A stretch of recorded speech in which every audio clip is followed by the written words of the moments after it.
Welcome back to Only Talk Sports, and we have the live reaction to the NC State Creighton basketball game. This one should be a lot of fun as well. We had a big game earlier. We had Michigan State and USC. That was a huge game. Michigan State won, and we also got to see Xavier survive against Kennesaw State.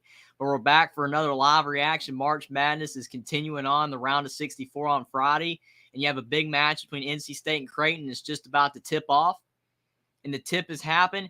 Creighton has the ball first. They have a really experienced starting five. You look at their roster, Baylor Shireman, the South Dakota State transfer, he's a really good player. And you look at other players like Ryan Kalkbrenner, he's a really good center.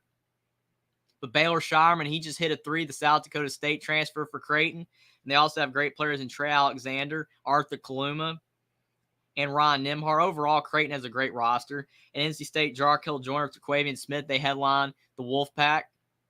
I think overall, if you look at NC State, they have a really solid team this year. Kevin Keatts, the head coach, he's done a fantastic job with the team. Getting Terquavian Smith back was huge for NC State because he could have went to the draft. But I think that overall, that was a huge return for NC State. But early on, Creighton's looking really good. It's 5-0 Blue Jays. Really good start to the game for Creighton. They had a really good season in the Big East. Probably would have been higher than a 6 seed if Ryan Kalkbrenner hadn't got hurt. He missed some time, and that really hurt Creighton this season and moved them down the seed line. And they struggled in Big East play, lost some games that they probably should have won, and they lost some games in the non-conference they probably should have won. But Creighton's a really good team. And they're showing it early. They're up 5-0 on NC State. The Wolfpack cannot buy a bucket. But Creighton passing the ball really well. Arthur Kaluma shoots a three, and he misses. It's still 5-0 Creighton.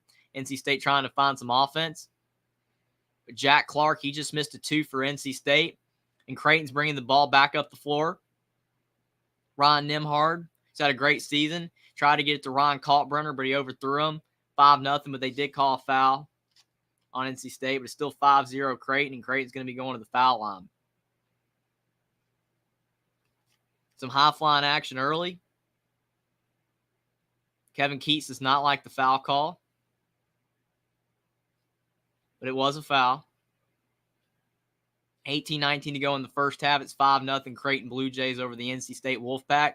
We've got some other big results going on right now as well. Pittsburgh's beating Iowa State 19-2. That is a major shocker right there. St. Mary's is beating VCU 54-45, and Marquette's up against Vermont 39-30. But March Madness is here. The results, they're crazy. Creighton trying to inbound the basketball. Trey Alexander with the ball. And he gets fouled by Terquavian Smith. So 2 quick fouls on NC State. That's tough. But Creighton's got a 5-0 lead on the Wolfpack. Overall, Creighton has a lot of talent. A lot of players that could go pro. They have pro potential. But it will be interesting to see how they handle Terquavian Smith, Jarkel Joyner, DJ Burns, Jack Clark, and some of the other players from NC State. They got some good players. They had a pretty good season out of the ACC. Even though the conference was down, they took advantage of it. Squeaked into the tournament despite losing to Clemson 3 times this year and once by 36 points. But Creighton misses a 3. NC State trying to settle in. They still have not scored in the first 2+ minutes of this one. NC State trying to get the ball in the left block. And the Wolfpack get denied by Ron Kalkbrenner. They call a tie, but NC State does have the possession there. Really good defense by Ron Kalkbrenner. And Creighton is one of the least foul-prone teams in college basketball. They rarely foul, which is a great trait. They do not foul very often. And Ron Kalkbrenner went right on the basketball and did not foul. That was a really good defensive play. But NC State trying to get some offense going. They still have not scored. And Jarkel Joyner, he tried a long 2 and could not knock it down for NC State. So Creighton with the basketball, still up 5-0. 17-20 to go in the first half. And Terquavian Smith has 2 fouls for NC State. That is terrible news. The Wolfpack, their leading scorer, has 2 fouls. And there's still 17 minutes to go in the first half. That is tough. Trey Alexander for 3 for Creighton. He misses. But NC State with the rebound. Still 5-0 Creighton. NC State trying to find offense. They're struggling on the offensive end. It's not going to help with Terquavian Smith out.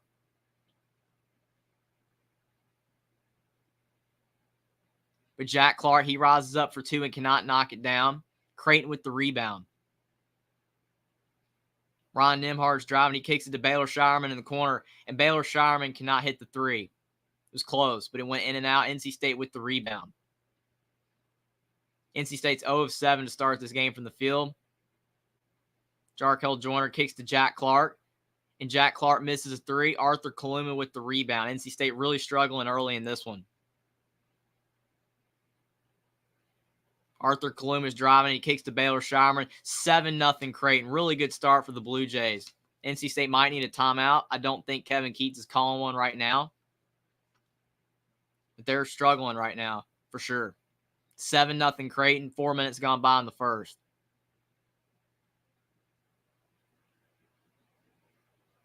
Jarkel Joyner with a nice drive, and he knocks it down. 7-2.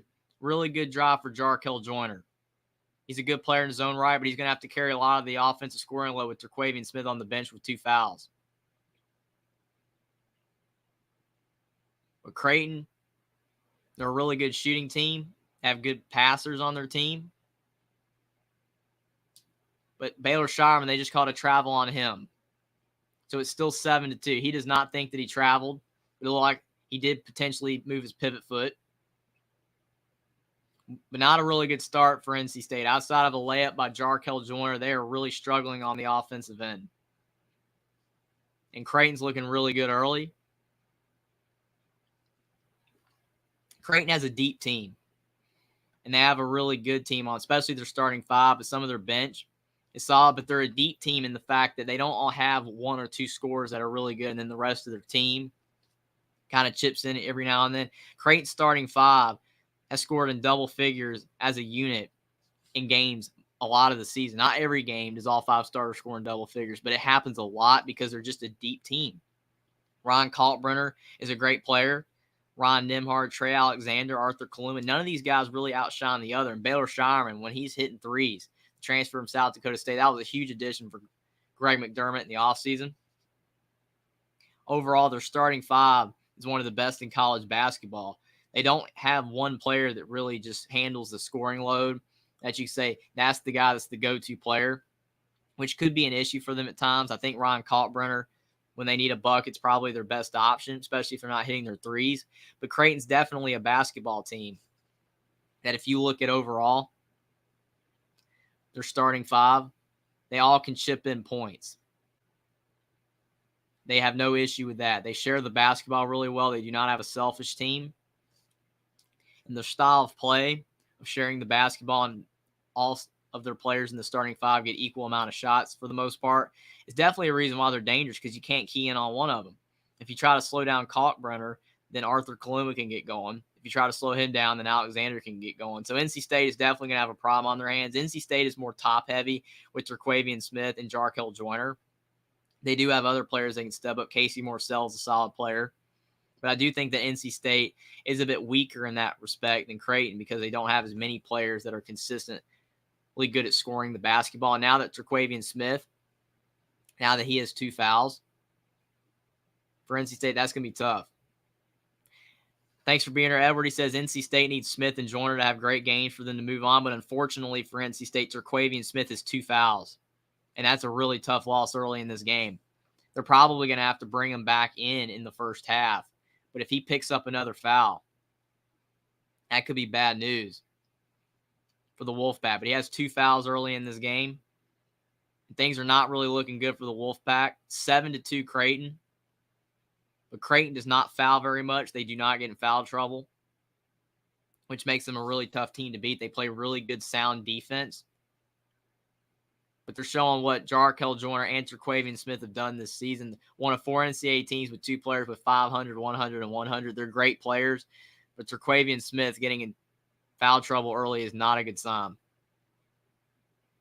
So where is NC State going to turn to for offense? They brought Terquavian Smith back in. Jarkel Joyner sitting, even though Terquavian Smith has 2 fouls, they've already brought him back in. But he does score. He's a microwave scorer. 7-4 Creighton. But Terquavion Smith cannot pick up his third foul. If he does, then NC State could be in massive trouble.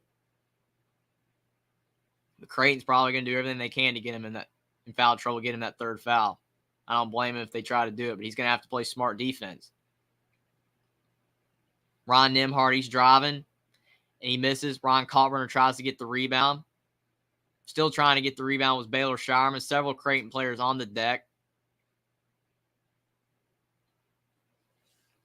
Edwards says, unless DJ Burns can just bully the other center, he's 300 pounds, but he does get offensive foul happy at times. Yeah, he's a really big player. I definitely can see that. When you see him on the floor, he's a massive man. But Ron Kaltbrenner, even though he's a lot skinnier, he is a really talented center. So it will be interesting to see how they match up. But a big shot for Creighton. You got Trey Alexander with a tough two, so it's 9-4 Creighton. NC State's really struggling with the amount of talent that Creighton has on their team right now. But NC State's going to have to hang tough. Terquavion Smith with the basketball with 2 fouls. He shoots a 3, and he misses. Probably not a great shot. It was a step back. But he is a really good scorer, so I don't blame him for taking a shot like that, but still not the best attempt. And you've got Creighton, Trey Alexander with the ball to Ron Nimhard, to Baylor Shireman. Baylor Shireman left wide open. He misses a 3, and NC State does get the rebound. But you can't leave Baylor Shireman open, though. And NC State turns it over. Terquavion Smith threw it away. Creighton's got the basketball. Trey Alexander. He's trying to find some space. He kicks it to Miller in the corner. Now to Shireman. And they did not call a foul on that 3, but Trey Alexander thought he got fouled. But NC State got lucky. They didn't call it. Terquavion Smith down the floor, and he scores and won. 9-6. Terquavion Smith, a fantastic player. He definitely could have gone pro last year after his freshman season, but he decided to return. It was huge for Kevin Keats, and he's had an even better year than he did last year. He's just a great scorer. He's gotten better at passing, even though he is still turnover prone. But if you need a bucket, he can definitely get you one. Terquavion Smith, he's averaging this season 17.5 points, 4 assists, and almost 2 steals. But he only shoots 37.7% from the field. His field goal percentage could be a lot better, but overall, he's still a great player. But he does miss the free throw, so it's 9-6 Creighton. 13:30 to go in the first. Pittsburgh's beating Iowa State 22-6. St. Mary's is up on VCU 59-47, so it looks like VCU might be out of the tournament. Only 1:40 to go in the game in that one. Marquette's beating Vermont 45-40, but Creighton up 9-6 over NC State. 5 to go on the shot clock, and Ron Nimhard misses a 3, and NC State gets the rebound. Terquavion Smith down the floor again, and he misses that time. Creighton with the rebound. Good defense by Jack Miller.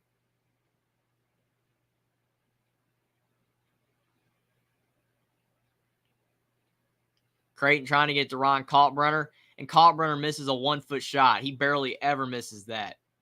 But NC State did bother him on the catch, and he forced it up, and he missed it.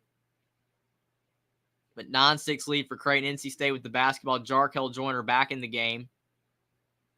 And Jarkel Joyner, Terquavion Smith, great scores. Fairly cold early for NC State besides them two. Terquavion Smith with the layup. 9-8. He's playing really well with 2 fouls. But unfortunately for NC State, they're not getting much else going on offense. They're on an 8-2 run, though. Some of the other players for NC State needs to step up.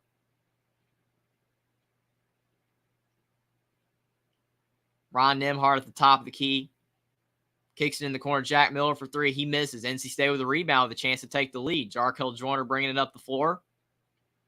Trying to shake. Trey Alexander.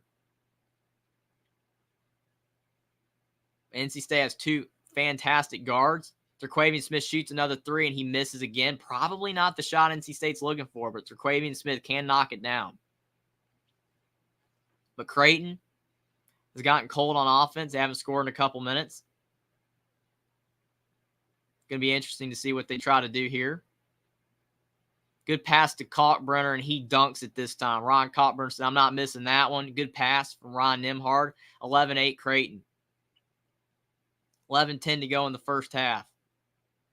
Both teams struggling from the field. NC State's 4 of 15 from the field. Creighton's 5 of 15. 11 to go in the first. The Blue Jays are up 11-8. Jarkel Joyner had a really good layup. Besides that, he's only got 2 points, but he does a step-back three, and he misses. So Jarkel Joyner and Terquavian Smith are not shooting the ball well from three early. They try to get to Kalkbrenner, and he misses, but a foul on NC State. So under 11 to go in the first half, and Creighton's up 11-8 on NC State. NC State's hanging tough, but they're definitely struggling on the offensive end. It's all isolation ball. Terquavian Smith and Jarkel Joyner trying to drive in and get fouled or get some layups, and then they're now trying to shoot some threes. The other players on NC State's team are not getting anything going. Jack Clark, Casey Morcell, DJ Burns. None of those guys are getting going. So it's going to be a long night for NC State if they can't get their other players involved in the offense. It'll probably be an easy win for Creighton if that's the case. But if they can get some of their other players going along with Jarkel Joyner, Terquavian Smith, NC State is a pretty good team. But Creighton, they have a lot of players that can score. But Creighton did fall asleep on the offensive end for a few minutes. Gave NC State the chance to come back in this one. But so far, a game with two teams that are struggling on the offensive end with an 11-8 lead for Creighton. With some big results earlier today in March Madness. Xavier almost going down to Kennesaw State. It would have been the third major upset, but they held on. They survived. They were down by 13 points in the second half, but Kennesaw State did not score for like 6 minutes, and Xavier ended up coming back and getting that win. But they avoided Arizona and Virginia's fate. They did not get upset. But Michigan State got a really big win over USC. I thought USC played a pretty good game, but USC's offense fell asleep. I mean, completely fell asleep in the second half. Boogie Ellis only had 6 points for the Trojans, and Michigan State got the win. St. Mary's is up on Virginia Commonwealth 61-51 with 44 seconds, so it's looking like St. Mary's is going to get the win. Tough loss for VCU. A lot of people thought they could get the win, especially the way they finished the season in the A-10 tournament. St. Mary's, the way they finished the season against Gonzaga in the West Coast Conference tournament. But it looks like Randy Bennett's squad is going to hold on. Marquette's up 50-40 on Vermont. A lot of people peg Vermont as a potential upset candidate over Marquette. But it seems that right now, Marquette's handling business. Vermont's a good team. They've been in the NCAA tournament many times the past few years, and they've definitely been a tough team to beat. But Marquette's really good this year. Marquette is definitely having one of the best years they've had in a long time. Shaka Smart has his team playing great on offense and on defense. Because you look at Shaka Smart, most of his teams were great at defense.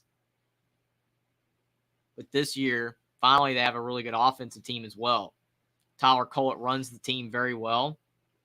And I think that's a really good sign for Marquette in future years as long as they can keep playing really good on the offensive end and play the Shaka Smart defense. There's 27 seconds left, and St. Mary's is up 61-51 on VCU. So it's definitely looking good for St. Mary's having that 10-point lead. Now it's 63-51 on VCU with 27 seconds left. So it's really looking good for St. Mary's. Creighton up 11-8 on NC State. Creighton basketball. Ron Nimhard with the ball. Creighton's offense has gone cold. They've only scored 2 points in the last 5 minutes, but they still have a 3-point lead. Arthur Kaluma at the top of the key. Now Baylor Shireman has with 5 seconds to go. He thought about the three. Kicks it to Ron Kalkbrenner down low. And Kalkbrenner, he knocks the shot down. What a shot. A tough jump hook. A little further out than most centers would like, but he knocked it down 13-8. Really good play over DJ Burns. He was a massive man, but Ron Kalkbrenner has the height advantage. NC State for 2. Good shot, 13-10.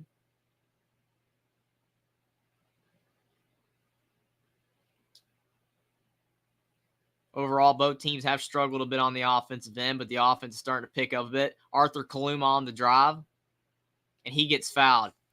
Arthur Kaluma is really good at drawing fouls.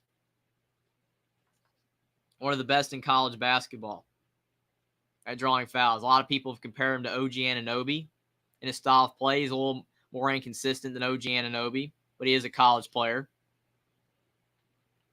So it will be interesting to see how Arthur Kaluma develops, but he has a lot of talent. He can shoot the ball. He can drive to the hoop, and he's at the free throw line. Arthur Kaluma for the first free throw. It rattles in. 14-10 Creighton. But St. Mary's, they get the win over VCU, 63-51. Virginia Commonwealth is eliminated from March Madness. Mike Rhodes' team just fell short, and St. Mary's is moving on to the next round. Big win for Randy Bennett's team. St. Mary's won last year in the 5-12 matchup against Indiana, but they lost in the second round. It'll be interesting to see if St. Mary's can go further this year in the tournament. But 15-10 Creighton. Arthur Kaluma hit both free throws. NC State struggling to find other players on offense besides Jarkel Joyner and Terquavian Smith to get some buckets, but Terquavian Smith's on the bench. Casey Morsell, he hits a tough two. Nice shot. 15-12 Creighton. NC State's cut it to 3. Arthur Kaluma on the right block. Trying to drive on Jack Clark. He kicks it out to Ron Nimhard, and Ron Nimhard's 3 went in and out. Good shot, but it just did not drop. NC State with the basketball. Jarkel Joyner kicks it out to Jack Clark, and Jack Clark faked the shot. DJ Burns has it now. Trying to drive on Kalkbrenner, and DJ Burns' shot did not go in. It rattled around, but it went out. So it's still 15-12 Creighton, 8:50 to go in the first. Arthur Kaluma passes to Kalkbrenner, and Kalkbrenner for 2 and 1. Really nice pass by Arthur Kaluma down to Ron Kalkbrenner. But St. Mary's has beat VCU 63-51. Really good win for the Gales. But Marquette, they're up 8 on Vermont with 12 to go. And Pittsburgh's up 25-13 on Iowa State with 5 minutes left in the first. Iowa State's offense is really struggling. But they were down 22-6, so maybe they're getting a little bit going on the offensive end, the Cyclones. But it's 17-12 Creighton. They have 2 fouls now on DJ Burns, 2 fouls on Terquavian Smith. That is really tough for the Wolfpack. Terquavian Smith's back in the game. Now it's 18-12 after Ron Kalkbrenner hits the free throw. 8:40 to go in the first.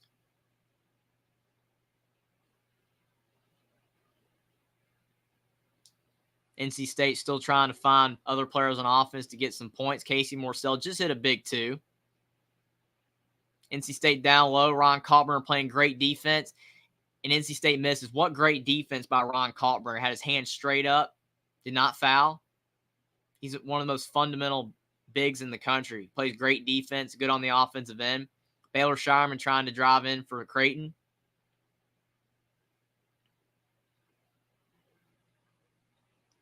Trey Alexander at the top of the key.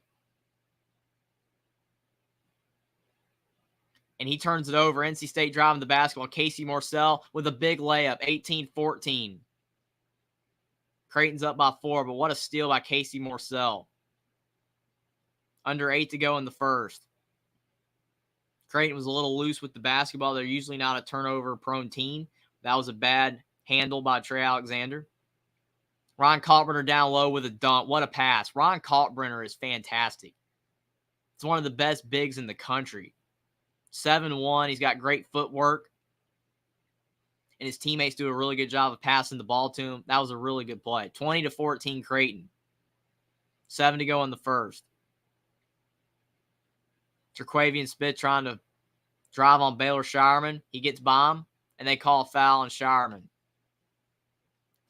So at the under 8 timeout, you have a 20-14 lead for Creighton over NC State. Pretty good first half. But I will say that NC State is still struggling a little bit on the offensive end. But they're doing enough to stop Creighton. from blowing this lead open. But a really good, solid first half by both teams overall. But Marquette, they're up over Vermont 51-44. Marquette was up by more, but Vermont's cutting the lead a little bit, making that game a little interesting. But it will be interesting to see if Marquette holds on over Vermont. A lot of people think Marquette could go to the Final Four. Some people's pick anyway. But it is very interesting for NC State. DJ Burns with 2 fouls, Terquavian Smith with 2 fouls, and they're trying to navigate that. They do have Terquavian Smith in the game. They've been kind of rotating him in and out, but he's got to know he can't foul again. And he has done a good job of not picking up his third so far. But that is helping Creighton be really aggressive on the offensive end. With 2 of NC State's top players with 2 fouls, Creighton can be very physical and try to draw the third foul in some of NC State's players, especially Terquavian Smith, because I don't think NC State's going to bring DJ Burns back in, especially when you're a center. It's easier to foul. But Terquavian Smith, they're going to leave him in. Hopefully he doesn't pick up his third foul for the Wolfpack. But it's going to be very interesting. See what the Wolfpack try to do. Marquette is back up by 12 over Vermont, 56-44. So it looks like Marquette's starting to get a handle on things against Vermont.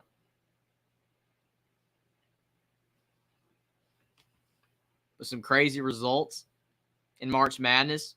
Yesterday was huge. There was a lot of big games yesterday, but everyone's talking about that Princeton win over Arizona. That was a huge win for Princeton. Eliminates a team that a lot of people thought could go far in the tournament in Arizona.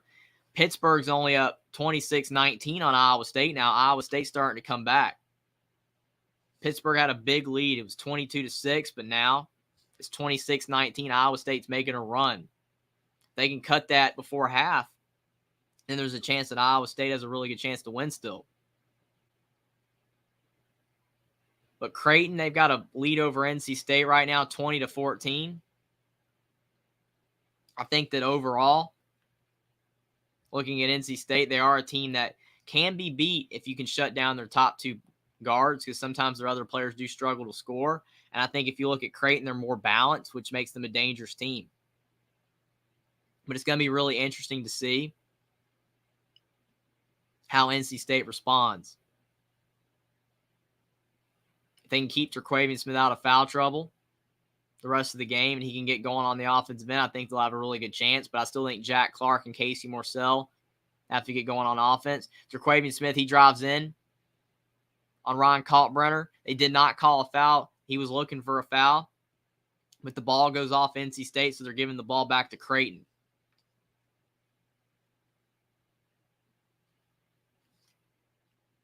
But Ron Kalkbrenner has been really good for Creighton early in this game. He's got 11 points and 3 rebounds. He's got over half of Creighton's points. It's definitely been a mismatch for NC State. They just can't slow him down right now. And if I'm Creighton, I'm just going to keep giving it to him. He's definitely playing well on offense.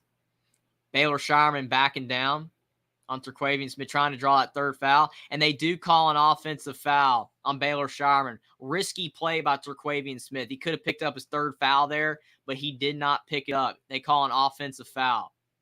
What a gutsy play by Terquavian Smith. And it was an offensive foul. He's smiling because he knows he could have picked up his third. But now Baylor Shireman has 2 fouls for Creighton, so that's the first player for the Blue Jays in foul trouble. Maybe that could help change the tide of this game a bit for the Wolfpack. But NC State down by 6. Jack Clark with the basketball. Now Jarkel Joyner has it. He's driving in. Back to Jack Clark. Down low in the post. And NC State, they're going to be going to the free throw line. Call a foul on Ron Kalkbrenner, which is rare. Ron Kalkbrenner does a really good job of not fouling, but they called a foul on him that time.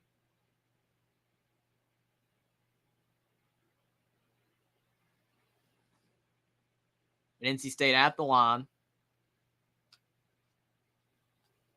Edwards said St. Mary's took out VCU. Guess VCU was dancing along. Yeah, VCU, It's unfortunate for them. Stinks for Will for sure, but unfortunately, VCU lost and St. Mary's is going to be moving on. NC State, it's both free throws. It's 20-16. Creighton's only up by 4. NC State's had a rough first half, but they're only down by 4. That's pretty good news for the Wolfpack. They've been able to withstand and stay in this game. But Creighton, only up by 4.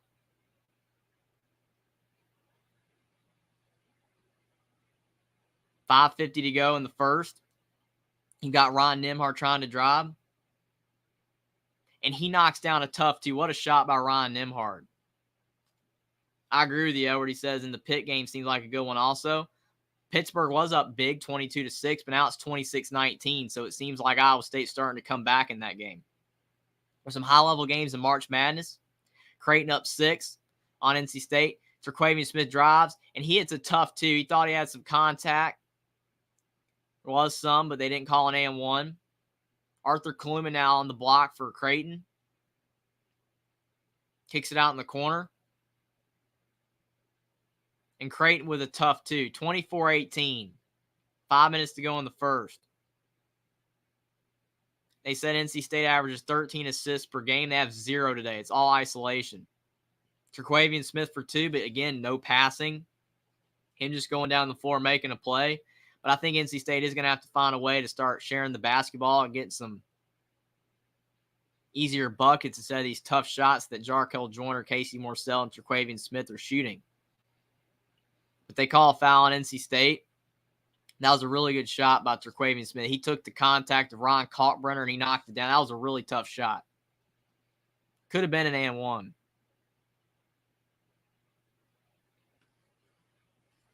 But Terquavian Smith with 2 fouls, he's hanging in there. But NC State turned the basketball over. NC State down the floor, and it's off Creighton. But Creighton making a mistake.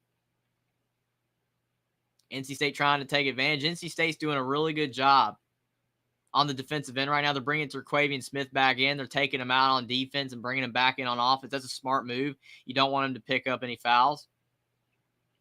But 4:43 left in the first, and it's 24-20 Creighton over NC State.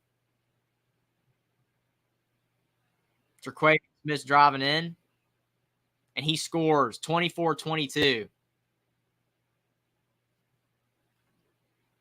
So 4:30 to go in the first.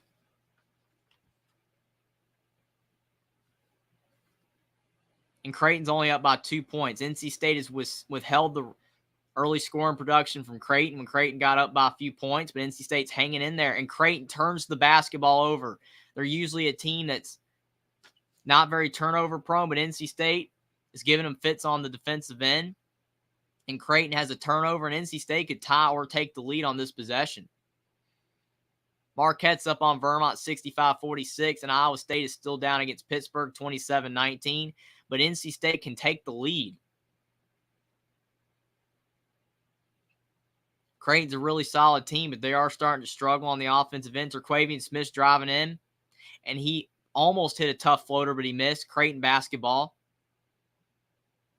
Trey Alexander for 3 for Creighton, and he misses. NC State with the rebound. Jack Clark kicks it to Jarkel Joyner.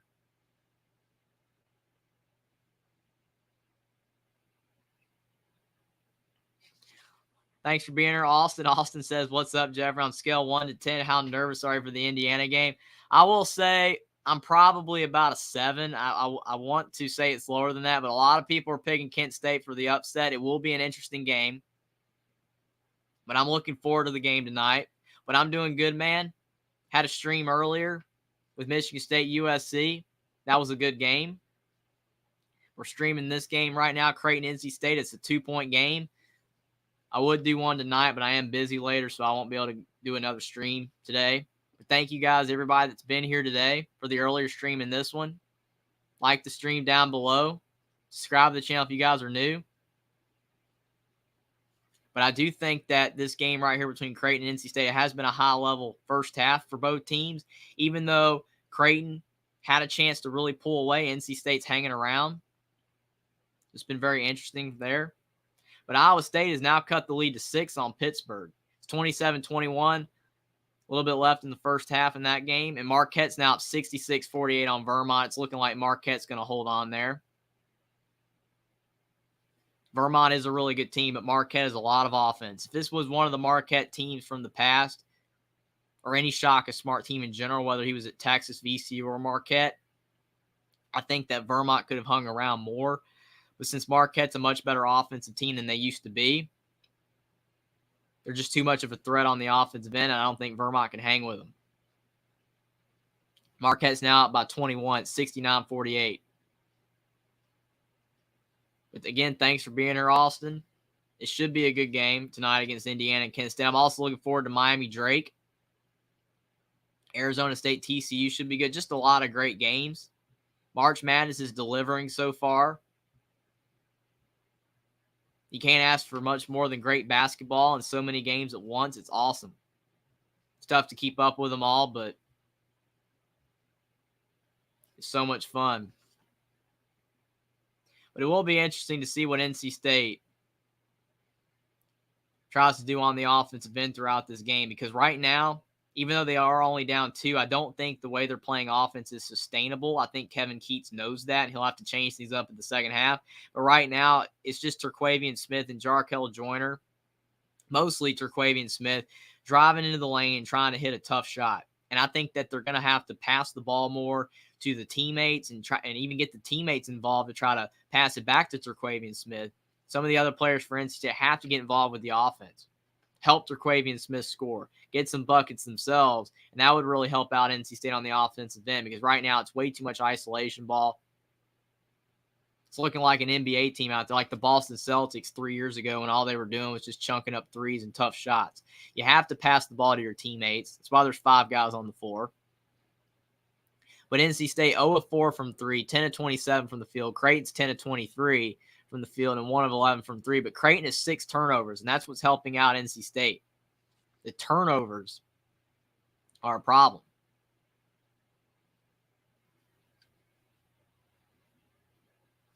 Because when you have turnovers, it limits your possessions. I mean, NC State's taken 4 more shots than Creighton has because of the turnovers. So NC State at the line, Jarkel Joyner, he hits the first, so it's 24-23. NC State can tie the game up right here with his second free throw. Jarkel Joyner's been a great addition to the team for Kevin Keats, and he hits them both. So it's 24 all, 3:30 to go in the first. And Pittsburgh's only up 28-23 on Iowa State with 32 seconds left. Marquette's up 19 with 7 to go. But Creighton, NC State tie ball game, 3:20 to go in the first.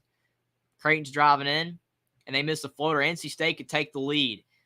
Jarkel Joyner with the basketball. Creighton's offense is falling asleep. Jarkel Joyner's trying to drive on Ryan Coburn. He takes a step back, too, and he misses. But Trey Alexander with the rebound.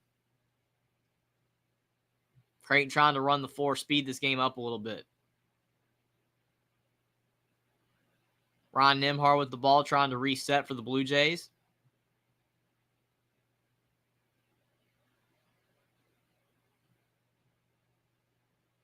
And out Trey Alexander in the lane. And he hits a tough 2. Takes some contact, hits the front of the rim, hits the backboard, and it drops. What a big shot. Thanks for being here, Yaz Animates. He says, I'm devastated as a young Arizona fan. I know I'll laugh and cry many more times for them in my lifetime. Yeah, that is tough. I'm sorry about that loss, man. Arizona losing to Princeton, that's a really tough loss. But thanks for being here, man. The only thing that makes, up for your favorite team losing is you get to watch all these other great games. I mean, that is definitely unfortunate. Arizona was a really good team, but they had some inconsistencies against bad opponents throughout Pac-12 play. They struggled against Utah, Stanford, Washington State, losing those games. That definitely needed to be careful with Princeton and play at their highest level, but they did not, and unfortunately they got upset. Arizona will have to be more consistent of a team next year if they want to advance far in March Madness, because they always have good teams, but it's about being consistently good in every game. You have to play well all the time. You cannot take any opponent for granted. But Creighton up 26-24 on NC State, and Jack Miller, they're looking at him on the sideline. Prayers for him. He looks severely hurt, a lower leg injury. That's a tough loss for Creighton. But Creighton still has a lot of other good players as well. But their offense is definitely struggling at this point in time. Trey Alexander trying to get the ball to Cockburn. He swings it to Kaluma. And Arthur Kaluma is fouled. He is so good at drawing contact. But Jack Miller, he is in pain on the sideline for Creighton. That is tough. It's really tough to get hurt in a big game like this. But Pittsburgh is still up by 5. 28-23. First half's almost over in that game. And Marquette's up 72-50 on Vermont with 6 to go. Marquette is looking really good today. But Arthur Kaluma at the line for Creighton. He knocks down the first, 27-24. The Blue Jays have struggled at times on offense in the first half. They're starting to get things figured out right before half. They could take a 4-point lead if Kaluma hits the second free throw. And Arthur Kaluma knocks down the second. So it's a 28-24 lead for the Creighton Blue Jays over the NC State Wolfpack. Minute 40 left in the first. NC State hasn't scored in a couple minutes. Terquavian Smith with the basketball, and he can get a bucket when he needs to in a hurry. They call a foul on Creighton. That's the 6th foul on the Blue Jays, so no free throws for NC State. But the next foul will be if they foul again before half. Minute 32 to go in the first.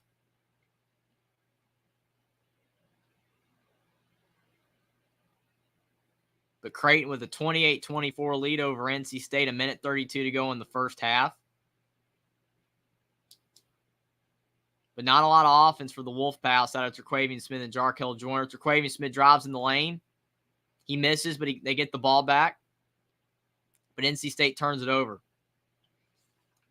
Yaz Animates, he said, who do you have going all the way? That's a great question. I think it's possible that Alabama could if Brandon Miller can get healthy. Because he's hurt right now and he didn't score in their last game, but they could. A lot of people think Duke could go really far. I don't know if they can go all the way, but they're a really good team. But I think Alabama and Kansas, they have a great chance. I mean, right now it's early look, but Alabama could. That is a great question. I think March Madness this year has a lot of teams that could go really far, a lot of parity. With 28-24, Creighton with the basketball, 3 to go on the shot clock. Trey Alexander misses a 3. That was a desperation shot. But Terquavian Smith with the basketball for NC State, and he hits a tough 2. The Wolfpack, I don't think, have had an assist all game long. It's all been isolation, shot creation from Terquavian Smith. They just cannot find ways to score with using passes and assists. So 28-26, Creighton, 39 seconds to go in the first half.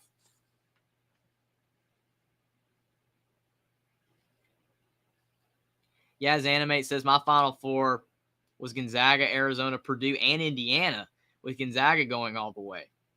Really interesting Final Four. That's the first Final Four I've seen from somebody having Indiana in it, because a lot of people think they could get upset by Kent State in round 1. But Indiana has a really solid team. Trace Jackson Davis, he's one of the best players in college basketball.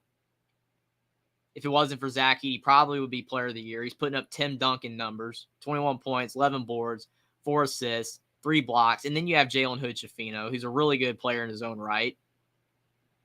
It's going to probably be a lottery pick, averaging 13 points a game, 5 assists, 5 boards.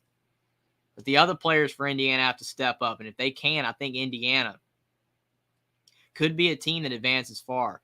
Purdue's another surprise. Some people have had Purdue going very far, but their style of play limits their potential. And they have lost early in the tournament many times. But Purdue is possible. Obviously, Arizona is out, unfortunately, for you and Gonzaga. I mean, they're a team that could go all the way. But a lot of people think Gonzaga is not as good as they've been in years past. I think their guard play is a bit weaker, but Drew Timme is a great player. But it's going to be really interesting to see for sure. I'm looking forward to seeing how the bracket unfolds as we move further down the road to the route of 32, the Sweet 16, to see who keeps advancing. And I'm sure there's going to be plenty more upsets along the way. There always are, and teams you thought were going to go far don't, and there's always a surprise team or two. So it should be loads of fun.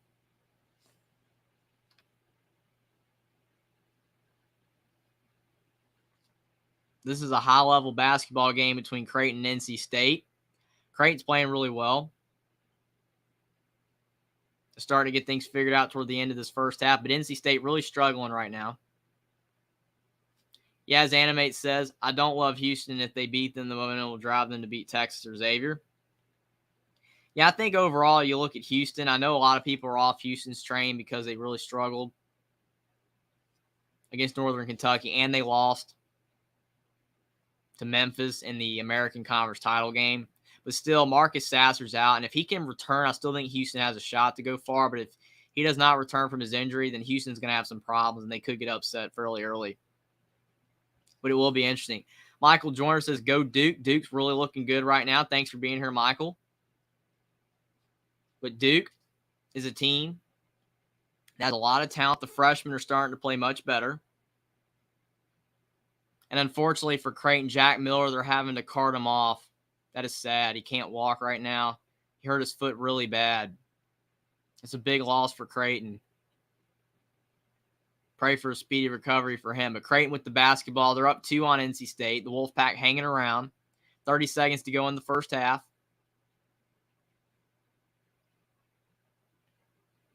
Ron Nimhard trying to drive. Kicks it to Arthur Kaluma in the corner. He fakes a three, and he takes a tough step back three, and he airballs it. Probably not a really good shot. But NC State with the ball before the half with a chance to tie or take the lead. So Creighton's played a solid first half, but they've had some struggles. But NC State's hung around, has a chance to tie this game up. Jarkel Joyner, he's driving in, takes a tough two, and he misses. So Creighton will take a halftime lead of 28-26. The Blue Jays are up by 2. And as Dave Valensky, thanks for being here, Dave. He says Marquette gets their first win in 10 years. Marquette's up 74-57 with 2 to go. Marquette, it's crazy that a program like Marquette has not won a tournament game in 10 years. That is insane.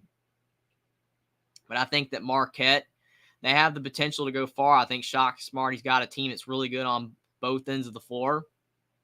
And a lot of people see them as a team that could go really far.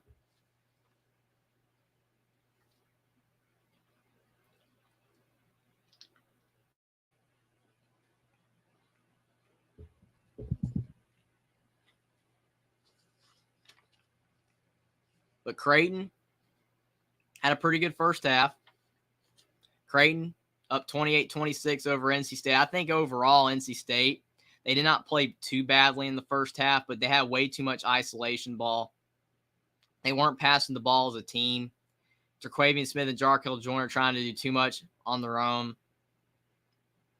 And I think if you look at Creighton, they had some balanced scoring, but they had some turnover problems. And I think that if you're Creighton, you want to find a way to be able to score the basketball, you know, by getting the ball down to Ryan Kalkbrenner on the block and him kick it out for threes instead of Arthur Kaluma and Trey Alexander and Ron Nimhard trying to shoot tough shots, because that's what they're doing right now. All Creighton's doing is isolation ball as well, and the only assists they've gotten are to passes to Kalkbrenner, which is awesome. You want to get some assists that way, but I think overall Creighton needs to find a way to get passes from Kalkbrenner back out to the three-point line. I think that would really help out Creighton. Whereas NC State, they just need to find a way to pass the ball around to their teammates and get some other players going besides Terquavian Smith and Jarkel Joyner, because if not, NC State will fall behind in this game. But I think overall it's been a pretty solid first half for both teams. But definitely NC State, the way they're playing offense right now is not sustainable in the second half, because Creighton could go on a run and really blow this thing open. Pittsburgh's up 30-23 on Iowa State at the half. Pittsburgh was up 22-6, but Iowa State did make a run. But they're still down, really struggling on offense right now. And Marquette up 76-59 with 2 to go. UConn Iona is about to tip as well. A lot of people are pegging Iona as a potential because of the fact Rick Pitino is the head coach of Iona, and he coached against a lot of Big East teams. and he knows their style of play. So that will be interesting to see as well. But Marquette up 76-57, 2 to go in the game. Vermont just scored, but Marquette's up by 17, so they're going to get their first win in 10 years, like Dave said. Huge win for Shaka Smart and Marquette. Some people thought Vermont could get the win. Very pesky team, but Marquette handled business. Marquette's a really good team. I don't know if they can go to the Final Four, but I do think Marquette has a chance to do some really special things in March Madness. They keep playing at a high level. They have a really good team. They have a really good team on offense and defense. And again, what makes them so interesting is because looking at Shaka Smart as a head coach, he's consistently been a guy that's always had teams that were good at defense. But for the first time in his whole career, it seems, Marquette's a really great offensive team as well. Tyler Kolek, his addition to Marquette has been huge. His style of play on the offensive end, he gets his teammates involved. They shoot the ball really well. Oso Iguodaro is a really solid center. Bit undersized, but he plays within the offense really well. And I think if you just look at Marquette as a whole, they are a really dangerous team. And they could be a team that advances really far in the tournament if they can keep up this high level of play. And Marquette's taken out Tyler Kolek and all their starters. Let some of the guys that don't normally get to play to experience March Madness. That's always cool to see as well. When you have a blowout, to see some of the guys that never get to play get to experience stepping on the floor and playing in March Madness. And if they can get a score, it's a memory they'll never forget that they can tell to their kids and grandchildren. It's really cool. But Marquette, 78-59 lead over Vermont, 1 minute to go. Fortunately for Vermont, they're going to fall short. They had a really great season this year, won the American East Conference again, but just could not get the win over Marquette. The Golden Eagles were too much. 50 seconds left.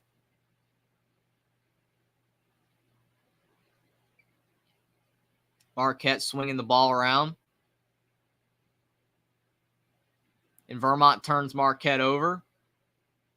And Vermont with the layup. So it's 78-61, 35 seconds left. Vermont, got to applaud them for still playing tough basketball, even though they're not going to win. 30 seconds to go in the game. Marquette's going to hold on to dribbling it out, taking one more shot. Their bench players are really struggling on the offensive end. With Vermont, they look like they're going to dribble it out instead of taking a shot. And Marquette's going to win 78-61. Really good win for Marquette. The Big East being represented well by the Golden Eagles this year.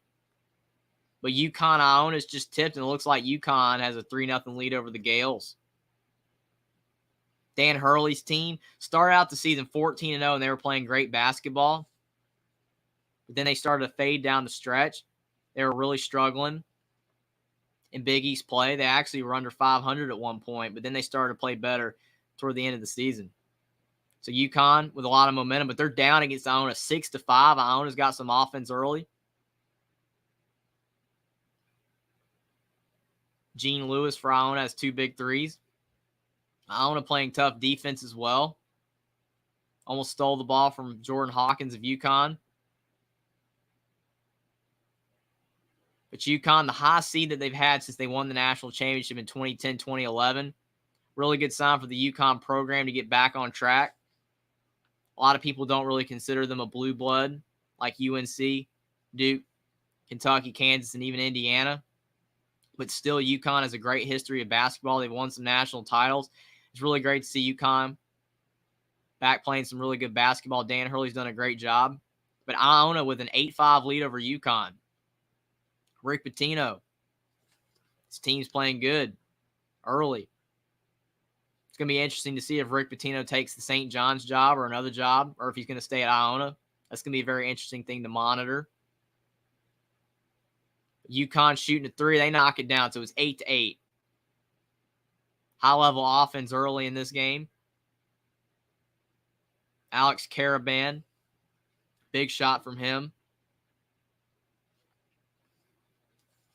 Dave Valensky says, I have Iona in the Sweet 16. Well, it could happen. If Iona beats UConn, that definitely could happen. The upset could happen. You never know. Iona with another 3. It's 11-8. The Gales are feeling it early. Will Iona be the second Gales team to win after St. Mary's won? It's possible.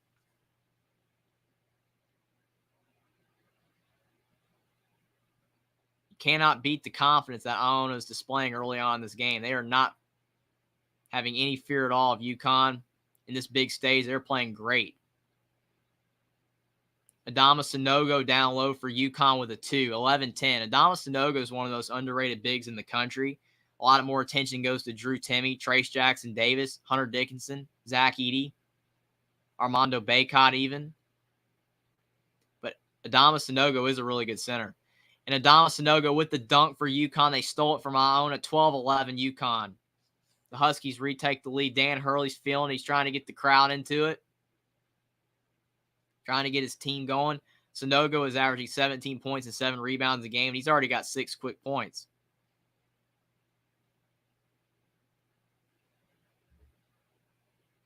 Iona trying to drive in. And they miss a shot. Sanogo with the board. So UConn's starting to settle down.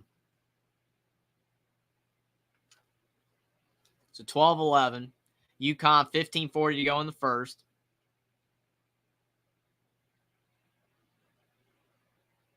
UConn's got a lot of talented players. Newton for 3. He misses a 3 for UConn. Iona with the rebound.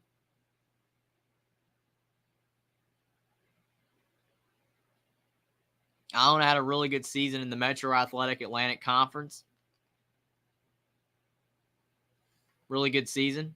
Rick Pitino's already taken Iona to the tournament before, and they've been in the NIT. What a dunk by Jackson for UConn. 14-11. Massive slam. But I think overall, Rick Pitino has done a fantastic job at Iona. That goes to show that he definitely can coach, because you look at a lot of head coaches, they succeed at higher levels because they have a lot of talent, but he goes to Iona and they don't have as good of players, but he's still able to succeed and have success. So Rick Pitino, definitely a great coach, regardless of the stuff off the court.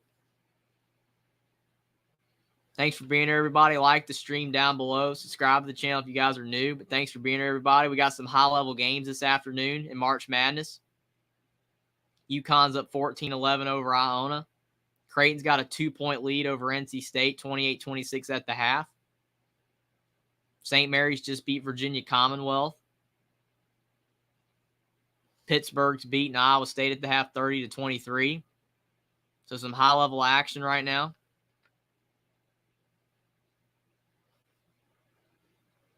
Marquette just beat Vermont in their first tournament win in 10 years, which is insane to think about. A program like Marquette not having a tournament win in 10 years. But they finally got it. Shaka Smart has a team potentially capable of going far in the NCAA tournament. But it will be interesting to see in the second half of this NC State-Creighton game. Can NC State get some action going outside of Terquavian Smith and Jarkel Joyner? I'm really interested in finding out that, because I think if NC State can get some of their other players to start making some shots, and I think they have a really good chance to potentially beat Creighton, because Creighton did not play one of their best halves of college basketball. They did not play at their best. They definitely allowed NC State to hang around. But I do think that if Creighton can get going in the second half and start getting some more offensive production from some of their players like Arthur Kaluma and Trey Alexander, because Ryan Kalkbrenner had a great first half, but if they can get more production from their other starters, and NC State can't get production outside of Terquavian Smith and Jarkel Joyner, then I think that Creighton will win. But it's going to be interesting to see. I think this has been a high-level game, but NC State's going to have to find some offense. Their style of play is not sustainable.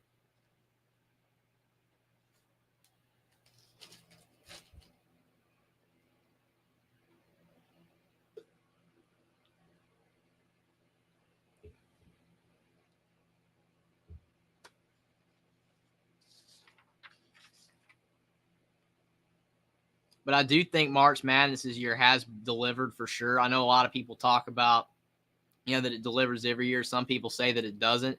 But I think March Madness has definitely delivered. You look at the matchups this year, so much parity. A lot of the lower seeds are winning. I mean, you had Penn State with a great result over Texas A&M last night. That was a fantastic game. Auburn beating Iowa. It's just a lot of the lower seeds getting some wins. It just goes to show that anybody can win in March Madness if you play a great game. It's a single elimination tournament. In one bad game and you lose. So I think that's what makes March Madness so special for sure. But UConn up 14-11 over Iona, 15 to go in the first. Iona was starting out the game really well, but UConn's starting to settle in a little bit. If UConn plays as well as they did earlier in the year and toward the end of this Big East season, I think UConn will beat Iona because UConn started to play really good basketball. They were sharing the basketball, making shots.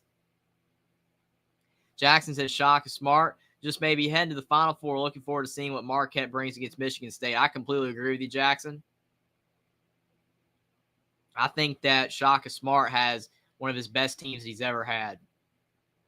And he took VCU to the Final Four, so it's definitely possible he could do it again.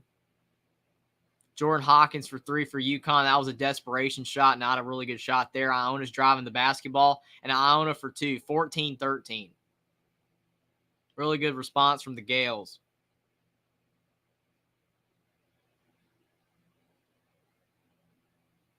But UConn has a lot of firepower. But Gene Lewis for Iona has 8 points. He's playing really well. Sanogo on the block. But he misses. Iona with the rebound. So Iona's hanging tough early. 13:40 to go in the first. Only down 1 for Iona. Iona for 3. Knock it down. Iona back in front. 16-14 Iona.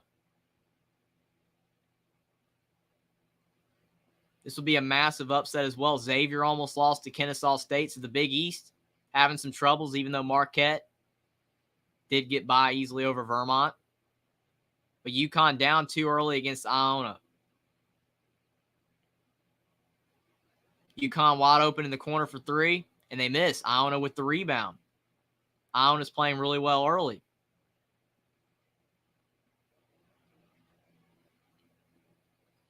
Iona driving in. Getting some dribble penetration and hits a step back too. So Iona's up 18-14. I think that if you look at the way Iona's playing on offense right now, they definitely are not playing scared. They have a 7-0 run going right now. They're getting a lot of dribble drive action, getting to the paint, getting some paint touches. UConn just looks a step slow a little bit on defense. And UConn has quick players, so they'll have to do a better job on that front. UConn in the corner for 3. Jackson knocks it down, so it's 18-17. Jackson says the Immaculate St. Mary's had such a fantastic win against VCU today. How about Rick Pitino up against his former conference foe UConn? So awesome. For sure, it's been a great game so far, 18-17. But I think you look at St. Mary's, the way they played against VCU today goes to show that they can rebound off that tough loss to Gonzaga. They did not play well in that game. But St. Mary's is a really good team. When they get a team to play to their style, and they did get VCU into a lower scoring game, which is definitely what they needed to do to win, and that's how St. Mary's wins games. They make you slow the game down, and they make it a lower scoring game, 50s and 60s, and St. Mary's is really comfortable in games like that. But Randy Bennett, one of the longest tenured head coaches in college basketball, he's been the Gales head coach for almost 20 years. Over 20 years, I think. It's around the 20-year mark. He's been either since like 2000 or 2002, something like that. Just overall, when you're a head coach of a team for that long, usually means you're a really solid head coach. And overall, looking at what he's done, he's gotten St. Mary's to the tournament several times. They've been the biggest foe to Gonzaga for a long time. Just a great program overall. And a lot of players like going to St. Mary's because they have such a solid team. Jackson said the question is, will Rick Pitino stay at Iona or will he leave for Georgetown or St. John's? That's a great question. It's definitely a hot topic in college basketball. I mean, you can look at it one or two ways. Staying at Iona could be smarter because you're at a smaller team. You'll never get fired. He's doing a great job there. He's got things in place, and they can keep winning the Metro Atlantic Athletic Conference and make the tournament that way. But for Rick Pitino to get a job at St. John's or Georgetown, specifically St. John's, I think that would make more sense. But if he gets that job and can build St. John's up, and that be his last job of his career, and plus the fact for him to re-enter the Big East again, where he was such a mainstay for so long, like you said, it's awesome seeing him play, coach against UConn. UConn's a Big East team. It's really cool. But I think St. John's will be a perfect fit for him. And if he can coach St. John's and bring him up to, the St. John's level of team that they used to have back in the early 2000s and 90s and 80s, then I think that would be amazing and really be a nice way to end Rick Pitino's career. Jackson, nobody gets upset at you for not winning a natty at Iona, so that's a pro right there for sure. I mean, when you're at a smaller school, there's no pressure. As long as you make tournaments every now and then, you just win, and you're one of the best teams in the smaller conference, then you're good to go. But if you make to a bigger program and you're not winning enough games, sometimes not even making the tournaments enough. Shaka Smart showed that at Texas. Rick Barnes showed that at Texas. Making the tournament's great, but if you don't win when you make the tournament, then you can get fired. So that's a big thing there. You have to advance. You have to make the tournament in advance, especially if you have a high seed, which Shaka Smart and Rick Barnes had tons of times at Texas and lost early. Troy V, thanks for being here. Troy says, how did Pitino end up at Iona? Did he have violations and has to rebuild his brand to start at a smaller school? Just wonders, I haven't paid attention. Yeah, Rick Pitino, he got fired at Louisville for a lot of stuff, recruiting violations, and there was a lot of stuff going on with players and stuff I'm not going to get into. But it was a rough situation at Louisville, and he got fired. And he ended up he was coaching in Europe for a year or two. He was in Europe coaching a team, and he said he wasn't coming back to the States. He said he wasn't going to coach in the States anymore, but he did end up coming back, and he's been the head coach at Iona for a few seasons. I think 3 or 4 years now. But if that hadn't happened at Louisville, then he'd still been the head coach at Louisville. Dave Valensky said you should stay in Iona, just retire from there. Don't have to worry about the pressure from the press and bigger schools. I agree with that. I think him staying in Iona makes a lot of sense. But if he was going to make the jump back to, a bigger program, St. John's makes perfect sense. But I do agree with you. I think staying at Iona makes a lot of sense as well. Jackson said as well, he got in big trouble at Louisville. That's why he's at Iona. You're welcome, Troy. I mean, it's unfortunate. I mean, he was a great coach at Louisville. I really do miss the Louisville-Kentucky rivalry. Unfortunately, that rivalry's not doing very good right now because of the fact Louisville's down. Maybe Louisville can get back on track, but Rick Pitino had a lot of success there. But he's done a great job at Iona as well. But Dan Hurley, he's animated over there on the sideline. Iona with a 19-17 lead over UConn, 11:37 to go in the first half. Iona's definitely holding their own, thriving even a bit. But Creighton, NC State start in the second half, 28-26 Creighton. Can the Wolfpack get more offense out of other players? We'll have to wait and see. But they definitely struggled on the offensive end outside of Terquavian Smith. But Creighton usually has a balanced attack on offense, but most of the offense was from Ryan Kalkbrenner, and they start the second half with offense from Ryan Kalkbrenner. He has a big dunk, 30-26. Troy says Pitino been a winner wherever he was. That's why I figured he must have got caught. I believe that only some get caught, though. That is an accurate statement. A lot of people believe that. I mean, it's hard not to, especially considering when so much stuff gets exposed and a lot of people get fired, like Sean Miller or Rick Pitino or Will Wade or a lot of other coaches. Then I think that you definitely believe that some of these other high-profile head coaches do it. But like you said, some don't get caught. It is what it is. But college basketball is still fun regardless, but it is frustrating. Jackson said Louisville's going down the same path where Indiana was from 08-09 to 2010-2011. Yeah, Indiana was gutted with Kelvin Sampson. When he was the head coach, he got in trouble. He couldn't coach for 5 years. Now he's at Houston having a lot of success. But he did a really good job in Indiana, but he did too good of a job. And Indiana got in trouble for it. And the assistant coach that was on Indiana's team at the time, Rob Senderoff, is the head coach of Kent State, who is Indiana's opponent. Rob Senderoff got fired in Indiana because of recruiting violations.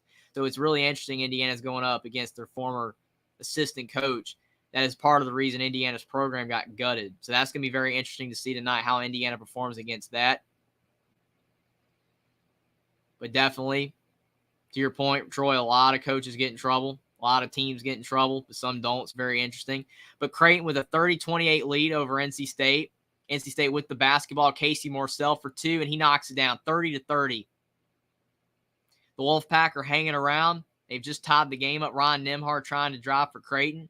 18-20 to go in the second half.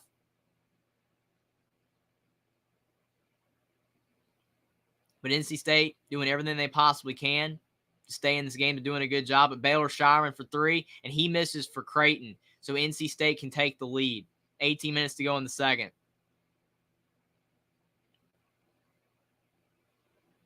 NC State almost turned it over, but Jarkel Joyner regains possession, kicks it to Casey Morcell in the corner, and he knocks a 3 in. Big shot for Casey Morcell. He's starting to get things going in the second half. And NC State has their first lead of the day. Troy says, too bad you never got to experience Indiana under Bobby Knight. Jeff, I hated him, but he had that team a contender most years. I definitely agree. I mean, I've watched a lot of highlights of Indiana under Bob Knight. But, yeah, I mean, a big reason why I always kind of have a soft spot for Indiana and like watching is because of what happened to their program. I feel bad for Louisville, too. It's just sad to see a proud program fall. And Indiana fell hard. Going from national championship level contending teams year in and year out to just the bottom of the Big Ten. I mean, this is their first winning season in the Big Ten since 2016. But Mike Woodson definitely has Indiana trending in the right direction with the transfer portal, even though Indiana's losing a lot with Trace Jackson-Davis, and Lou Schifino, Kopp, as well as Race Thompson. I think there's a really good chance that Indiana could still be good next year if they can get some transfer portal players. Because you can see teams like Kansas State and Iowa State can rebuild through the portal and be really good. But NC State now with a 35-30 lead over Creighton. Baylor Shireman with another missed 3. NC State building upon their lead. They're up 5 now. 17 minutes to go in the second. NC State's playing really well right now. Terquavian Smith with the basketball. He's driving for the Wolfpack. Kicks it to DJ Burns. And DJ Burns for 2. 37-30 NC State. Creighton might need a timeout. They're not calling it yet. Ron Nimhard, he shoots it 2. He knocks it down. Big shot for Creighton to cut it to 5. 37-32 NC State. Jackson says NC State with their first lead of the game against Creighton, for sure. They're definitely starting to take control. It'll be interesting to see if Creighton can respond. But UConn's now up on Iona 23-19. But Jarkel Joyner, he misses a 2. And Creighton with the basketball again to cut into the lead potentially. Arthur Kaluma for 3. And Kaluma misses. DJ Burns with the rebound. But they did call a foul on him because he pushed off. Jackson said big man with the bandana for the block. Dave Valensky said, well, my time here is done and past. I want them to bury me upside down so my critics can blah, blah, blah. For sure. Best Bobby Knight ever. I completely agree that he's had some great quotes. Well, another great quote from Bob Knight was when he said that a player, if you want to get them to play better, is to have them sit on the bench. That's the best way to get them to play better. And everything he said in that quote. He had so many good lines. But a great coach. No, a lot of people don't like him because of what happened and everything, for sure. He did do some things that weren't very good, but still overall he was a great coach.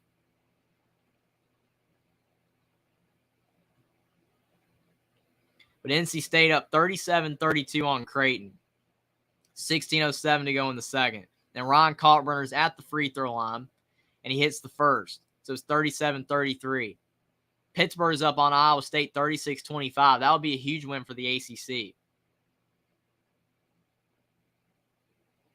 Troy V says, not a tournament without a bandana guy, a guy with out-of-control hair, and a goggle guy. Well, usually there's enough teams in the tournament that you're going to get one of each. Makes it awesome for sure. Very recognizable players on the floor.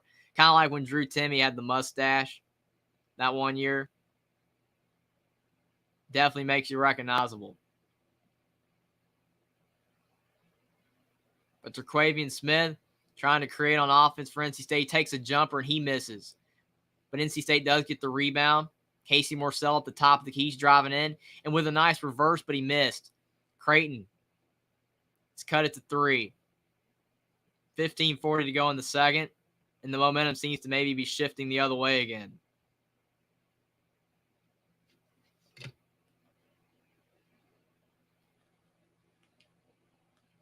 But Iona, they were looking really good against UConn early. But it's starting to trend in the other direction again. UConn's now at 25-21 on Iona with 8 to go. Troy V says, Owen, the 5-foot point guard shoots the lights out. Yeah, and he won't be in the NBA. It's so unfortunate. You know, the shorter players don't get to be in the NBA as much as they used to, like with Allen Iverson and Muggsy Bogues, Spud Webb, and all those kind of guys. But overall, when you have one of these smaller schools that have a 5'7" guy or something like that, and he's shooting the basketball, it's insane and fun to watch. Jackson says, I wonder if there's a guy with a bandana, out of control hair, and goggles. That would be cool. Yeah, the combo, the triple combo.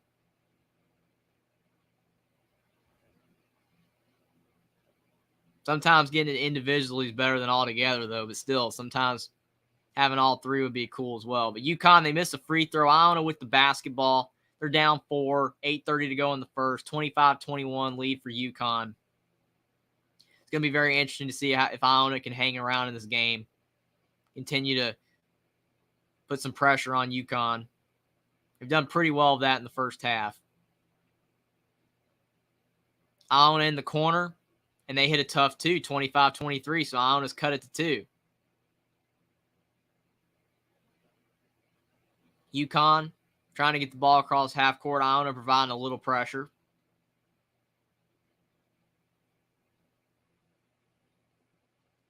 But UConn, I think, is a team a lot of people forgot about when they were struggling a little bit in the Big East, but they've definitely turned things around. They're looking like a better basketball team again. They have a lot of talent. Dan Hurley is a good coach. Both Hurleys are in the tournament, Dan and Bobby. And Donovan Klingman with a big dunk for UConn, 27-23. The Huskies up 4. 7:30 to go in the first. The Gales starting to slip a little bit. They just missed another shot. Klingman with the rebound, but he almost turns it over. But UConn picks it up, and UConn with the reverse layup, and he misses it. He had an easy layup, and UConn missed it. Iona's back down the floor. It's a big break for the Gales. I could have really swung the momentum. UConn steals it from Iona again. High-flying action in the UConn-Iona game. Jackson says, here we go, Pittsburgh. Here we go, Pittsburgh. Pittsburgh's playing well. I mean, Iona is playing well against UConn. Pittsburgh's playing well against Iowa State. So definitely have some interesting games going on right now. The lower seeds performing really well. NC State's beating Creighton right now.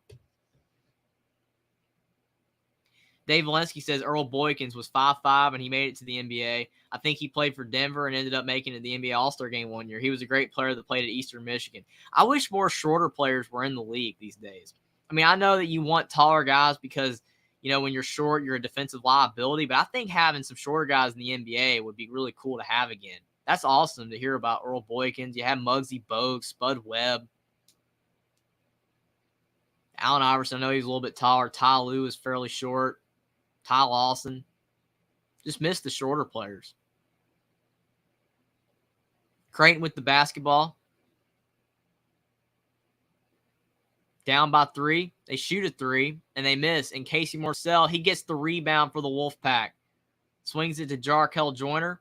Wolfpack bringing it back up to 4. They have not scored in a minute and a half. But they're still up by 3 over Creighton. Jack Clark, he misses a 3, and Arthur Kaluma with the easy rebound, bringing it back up to 4 for the Blue Jays. Trey Alexander, really talented player. He's driving in. Kicks it to Kalkbrenner for 3. Ryan Kalkbrenner for 3. Tie game, 37-37. Creighton's on a 7-0 run. NC State on a scoring drought.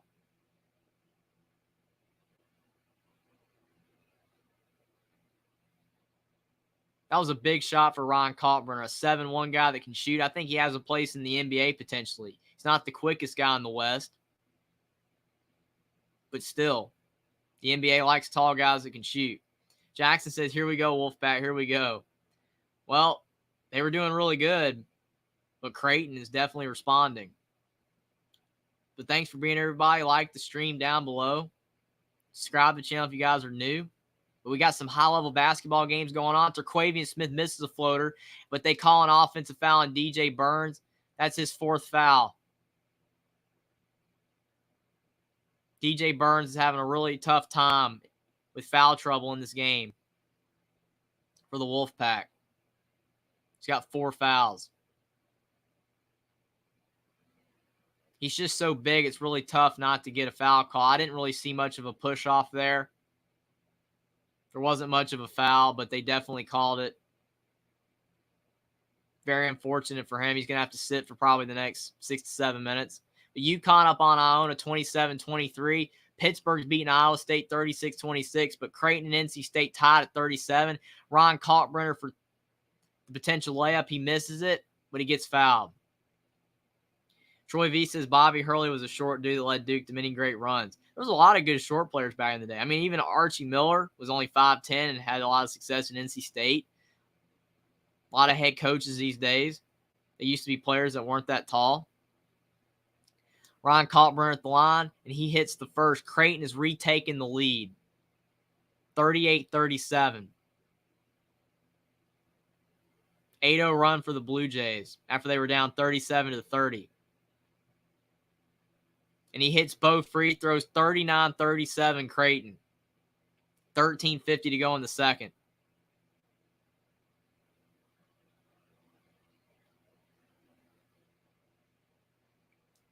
NC State, Jarkel Joyner at the top of the key. He's been quiet in the second.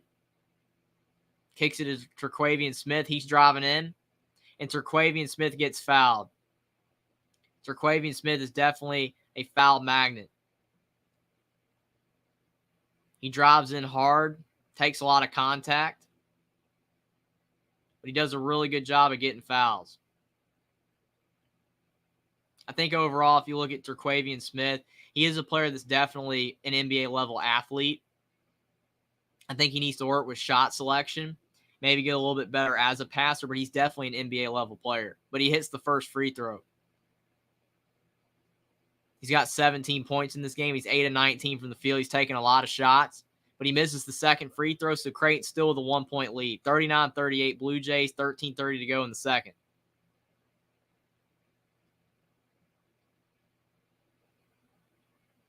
Creighton swinging the ball around, Trey Alexander driving. And Trey Alexander misses. NC State with the rebound. Wolfpack down 1. Jarkel Joyner thought about shooting the ball, but he's pulling it back out. Jarkel Joyner with a tough step back too, and he knocks it down. NC State is retaking the lead. 40-39 Wolfpack. The Wolfpack are fighting and clawing their way, trying to get this victory. Arthur Kaluma for 2 for Creighton. Solid shot. Jackson said, boom, NC State back with the lead, but Creighton just took it back. Arthur Kaluma is a solid player. He's a little turnover prone. Sometimes takes bad shots, but he is a solid player. Terquavian Smith driving in, and he gets fouled again. And he'll be shooting more free throws for the Wolfpack. And Jackson and Creighton has the lead again. But NC State has a chance to retake the lead. This game's going back and forth. High-level action between both these teams. 12:28 to go in the second. And Terquavian Smith's at the line. He shoots the first, knocks it down. So tie game 41-41. And Iona is retaking the lead over UConn 30-27. And Pittsburgh's still up 36-26 on Iowa State. So the lower seeds are doing really good right now. Iona beating UConn, Pitt beating Iowa State. And if NC State hits this free throw over Creighton, then they'll have the lead. Terquavian Smith is 18 points. Now is 19. NC State with the lead. All the lower seeds are currently ahead right now. 12:20 to go left in the Creighton game. NC State up 1. 42-41. Arthur Kaluma driving in. They call a foul on NC State. Arthur Kaluma is a really good driver. Definitely draws a lot of fouls.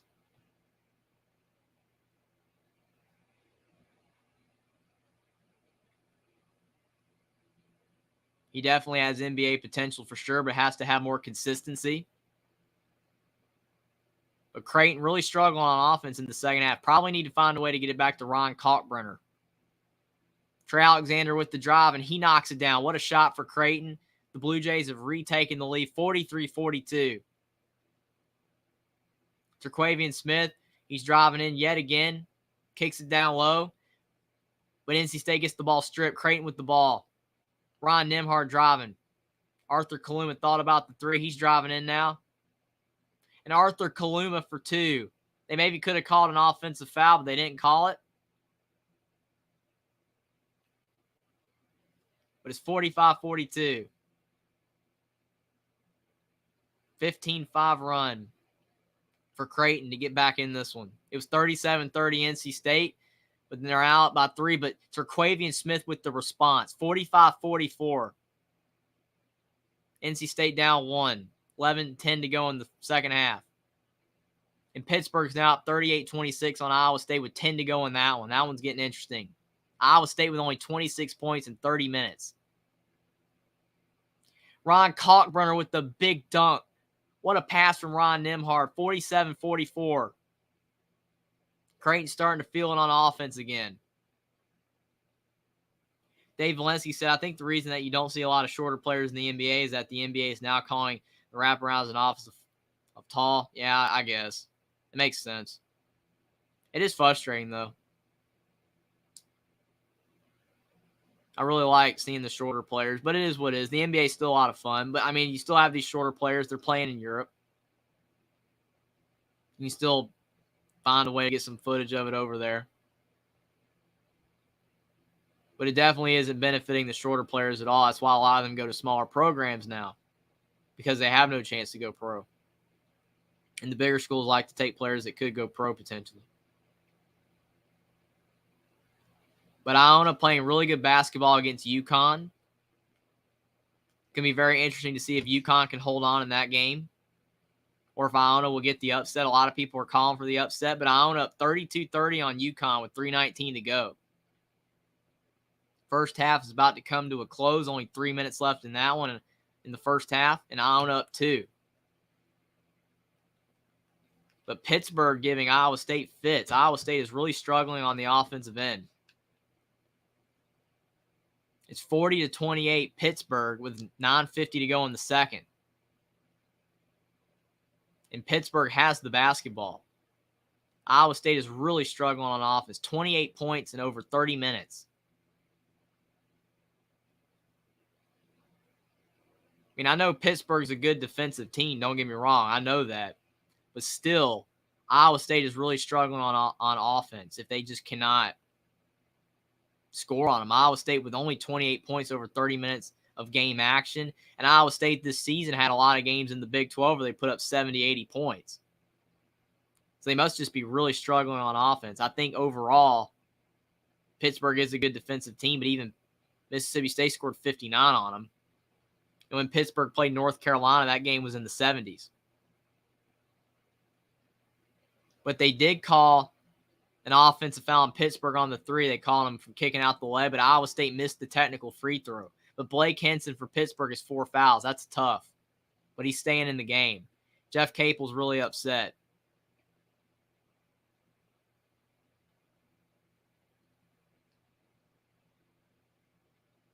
Gabe Kalsher did foul, though. He fouled him on the hand. But they gave the foul as an offensive to Pitt. But Iowa State's still struggling on offense, though. It's 40-28 Pittsburgh over Iowa State with 9:28 to go in the second. Iowa State's doing everything they can to score, but they're missing shots. The Cyclones are a pretty good team, too. They had a lot of success in the Big 12. They beat Baylor 3 times. The Baylor Bears, I don't know if that was just a good matchup for them, but they swept them. Beat them 3 times this season, but they're really struggling in this game against Pittsburgh.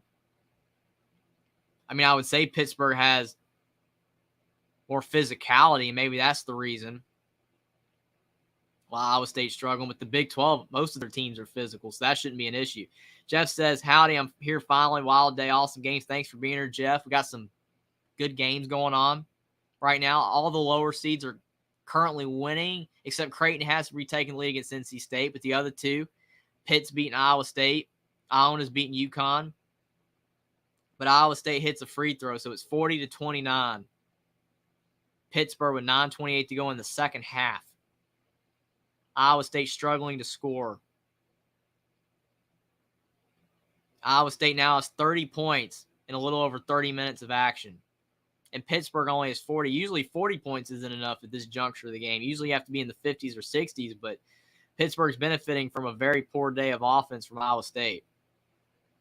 But do the Cyclones have enough in them in the final 9 minutes of the game?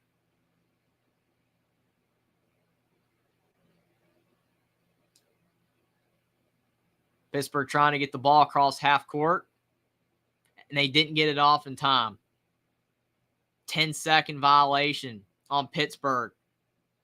Jeff says, wow, unbelievable on unbelievable on the small schools. I completely agree with you, Jeff. You are absolutely correct. And if you are a fan of the bigger teams, then this is definitely not what you want to see. But a lot of people like the upsets. I like the Cinderellas. Very proud of the upsets when they happen of the teams because they don't get this chance very often. But Pittsburgh with 15 turnovers, and they're still up 10 on Iowa State. This goes to show you the Cyclones are just not playing well. 15 turnovers for Pittsburgh. But you are right, Jeff, is very unbelievable on the small schools. Princeton getting the win. All these teams are just playing really well right now. Furman getting the win. Xavier almost lost to Kennesaw State. But Pittsburgh up 10 on Iowa State. Jazz Kunk in the corner for the Cyclones. He misses a shot. Pittsburgh with the rebound. 40-30, Pittsburgh. 8:40 to go in the second. Iowa State is so cold on the offensive end right now. They're cold as ice. They're 2 of 19 from the field in this half. They've hit 2 shots in almost 12 minutes. Pittsburgh misses a layup, but the ball's off Iowa State, so it's still going to stay with Pittsburgh.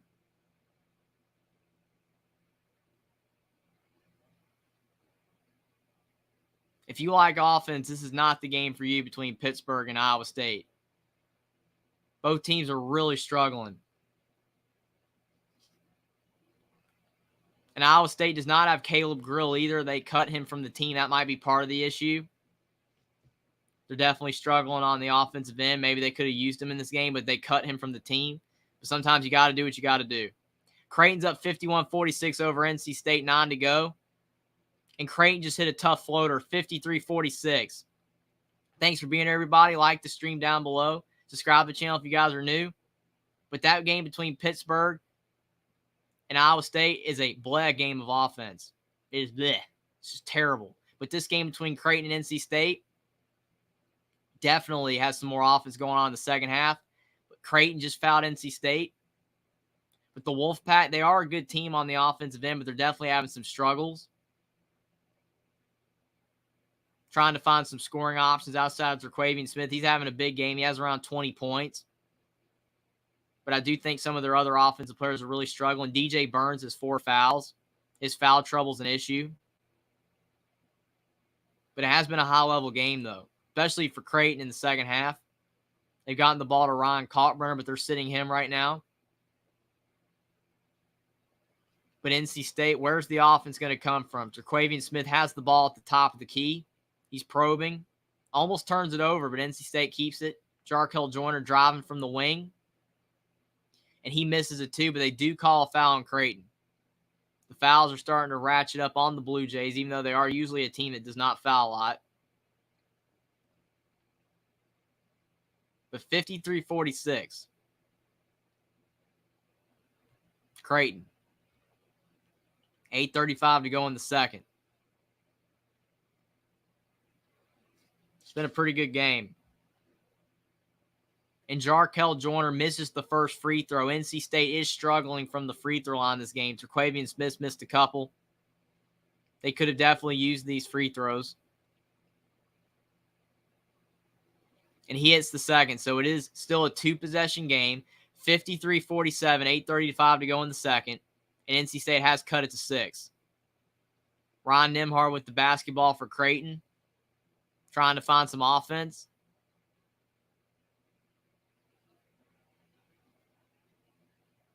Iona's beating UConn 36-35. That would be a crazy upset.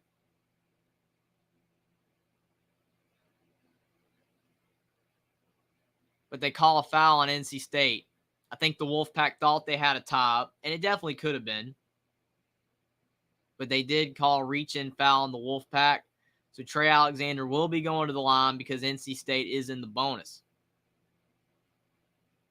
They're bringing DJ Burns back in for the Wolfpack, but he has 4 fouls. So one more foul, and he's out of the game. And Creighton's bringing Ron Kaltbrenner back in. Kaltbrenner will probably be looking to draw the 5th foul on DJ Burns.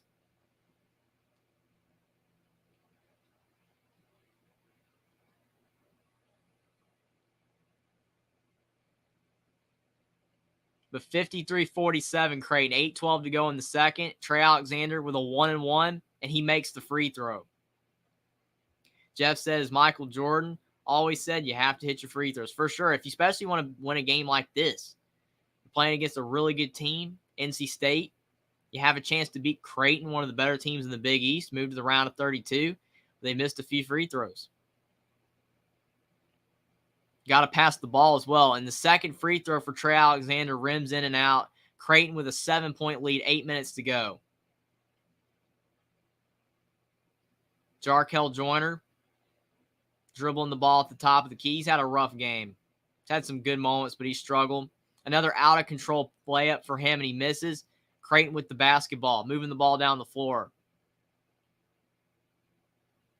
Ron Kaltbrenner thought about the three, and he gets it stripped from behind. NC State with the basketball. Jarkel Joyner for 3, and he misses it. It went in and out. Still a cold night shooting for Jarkel Joyner. 54-47, 7:30 to go in the second. But Iona, they're up on UConn 39-37 at the half. Pittsburgh up on Iowa State 44-30 with 6:18 to go in the second half. An incredibly bad offensive performance from the Cyclones. And Ron Kaltbrenner for 2. Creighton's up by 11. 7 to go in the second. NC State might need a timeout. They're not calling one right now, but Ron Kaltbrenner's 26 points. NC State cannot slow him down.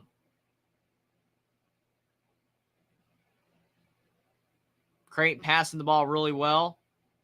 Trey Alexander misses. Ron Kaltbrenner tried to get the rebound. He couldn't. NC State does get the ball back. Still down 9, 6:40 to go in the second. And a timeout for the Wolfpack. Definitely a much-needed timeout.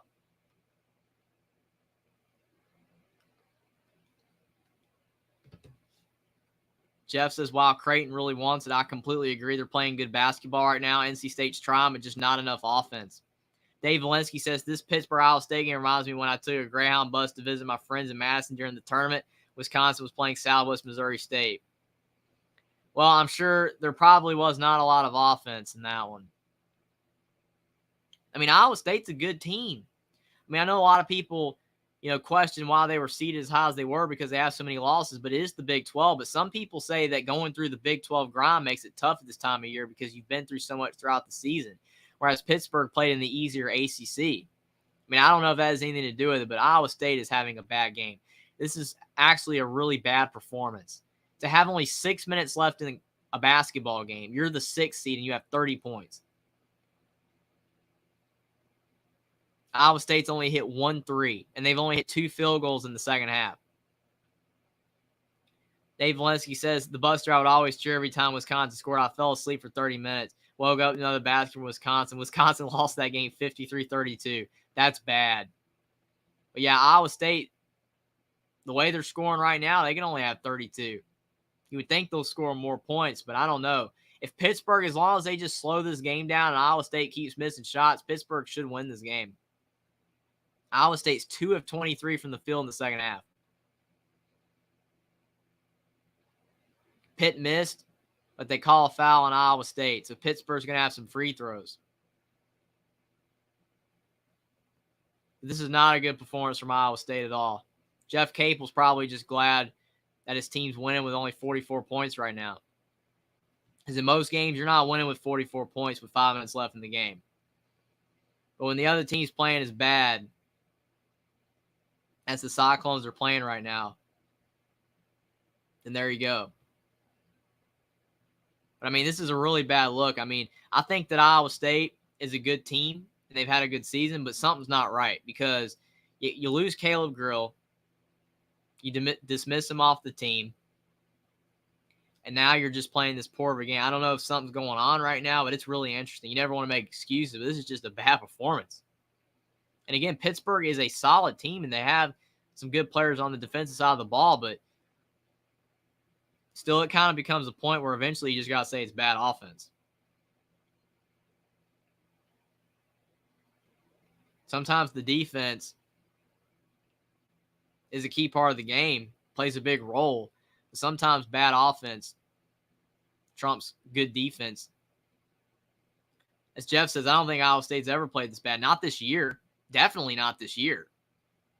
I don't think they've had a game this year where they've scored under 50. And if they have, I mean, maybe they have, but I don't think so. Most of the time, they at least score 50 or 60 points. They're a pretty good team, but they're really playing bad. Creighton's got a 9-point lead over NC State. And Terquavian Smith, he just hit a 3. So the Wolfpack cut it to 6, 56-50.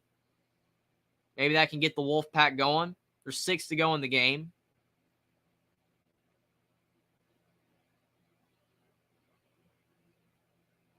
But Creighton had a pretty good second half, but NC State hanging around. Baylor Shireman trying to get some space.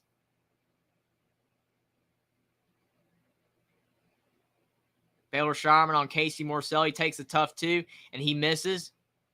Arthur Kaluma trying to ball, but NC State gets the ball back. Terquavian Smith driving the basketball. He takes a tough 2, and he misses. DJ Burns with the rebound. DJ Burns misses. He taps it back out. NC State ball. Jack Clark for 3. He knocks it down. The Wolfpack have cut it to 3. 56-53 Creighton. 5:40 to go in the second. Determination by the Wolfpack. Tapping the ball out. And Greg McDermott calls a timeout for Creighton. Probably a good timeout. But the Blue Jays, only up by 3 now. The Wolfpack are hanging around. Big 3 from Jack Clark. That might be his first points of the afternoon. This game is not over yet. But Pittsburgh, this one might be over because Iowa State cannot score.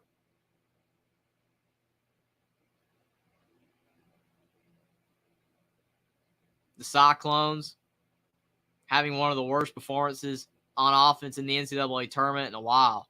Pittsburgh's at the line, and they hit the first. So it's 45-30 Panthers. 5:33 to go in the second. Thanks for being here, everybody. Like the stream down below. Subscribe to the channel if you guys are new. But we got some great games going on. Thanks for being here, everybody. But Pittsburgh now 46-30 with 5:33 to go. Can Iowa State get anything going on offense? They made one of their last 20 field goal attempts.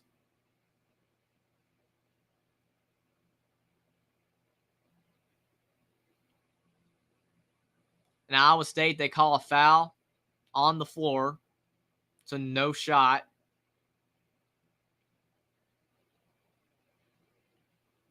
So Iowa State has a chance to hit some free throws.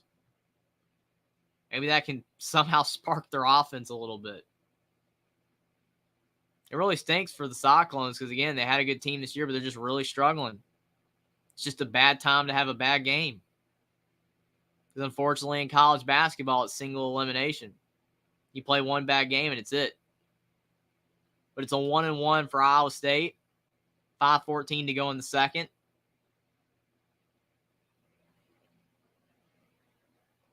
And Iowa State misses the free throw. They still cannot score. 46-30, Pittsburgh, 5 minutes left.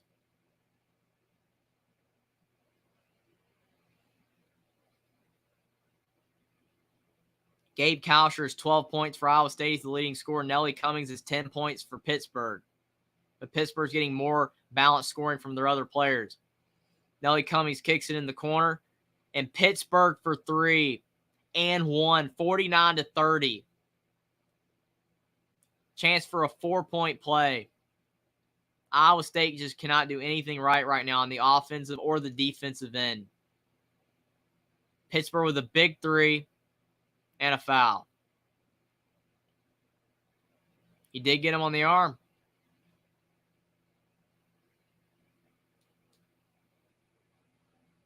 And Pittsburgh's at the line. Jeff says, do you know if that will be the first time both Iowas have lost in the first round? That's a good question. I mean, I have no idea for sure, but probably both of them have lost in the first round before. But that's a really great question. It's probably happened, but you never know. But Iowa State foul on the floor again. So more free throws for the Cyclones. Another 1 and 1. 4:38 to go in the second half. Pittsburgh's up 50-30. Creighton's up 58-53 on NC State with 5 to go. And Iona's up on UConn 39-37 at the half.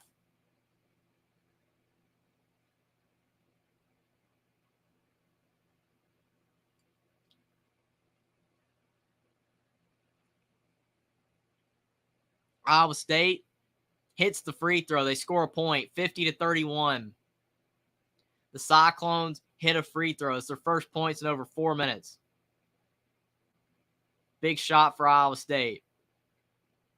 The second free throw is up and in. So it's 50-32. The Cyclones have cut it to 18. 4:38 to go in the second. Pittsburgh basketball. Pittsburgh's 21-25 at the line. Iowa State's 9-17. And another foul on Iowa State.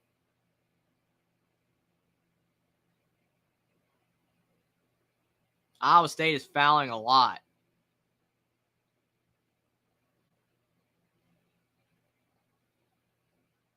They're really struggling on the defensive end as well, especially the offensive end. I mean, granted, Pittsburgh only has 50 points, so you could say that technically they're playing good defense, but they are fouling way too much. You've given up over 20 points to the free throw line. In Pittsburgh, to their credit, it's hitting their free throws.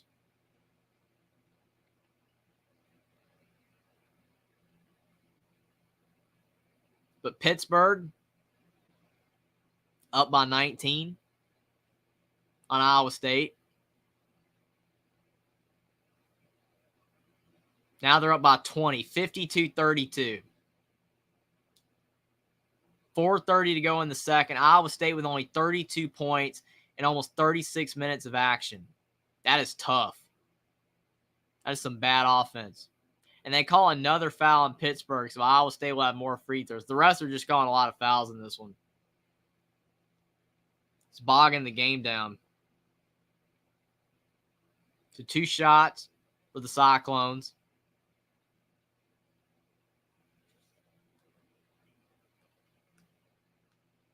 But it doesn't seem like it's going to matter. It definitely looks like Iowa State's going to lose for sure.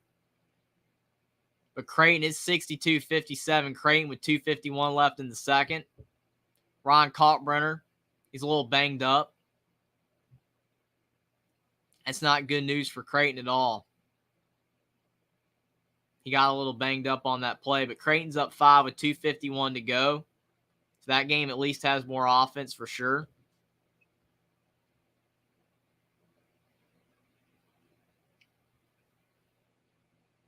But 52-34, Pittsburgh, 4:19 to go in the second. Pittsburgh's inbounding the basketball. Pittsburgh's trying to get it across half court, and they do. And a layup for Pittsburgh, 54-34. They broke the press of Iowa State and got an easy layup. 4 minutes to go in the game. Nice play by Pittsburgh. Greg Elliott is 10 points for the Panthers. Gabe Kalsher's the leading scorer for Iowa State, but they're really struggling on offense, and they just missed again, and Pittsburgh has the ball. A 20-point lead for Pittsburgh, 3:40 to go in the second, and Iowa State has still only hit 2 shots in the second half. They're 2 of 24 from the field. Pittsburgh is only 7 of 19. which isn't that great. But Iowa State's 2 of 24 from the field in the second half. That is awful. Pittsburgh for 3. They miss. Iowa State with the board. 54-34, 3 to go. Gabe Kalsher for 3, and he misses. Everything is clanking for Iowa State.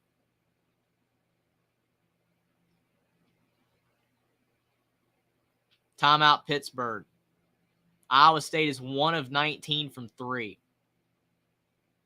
An historically rough performance from offense for the Cyclones. They are just having a bad game on the offensive end.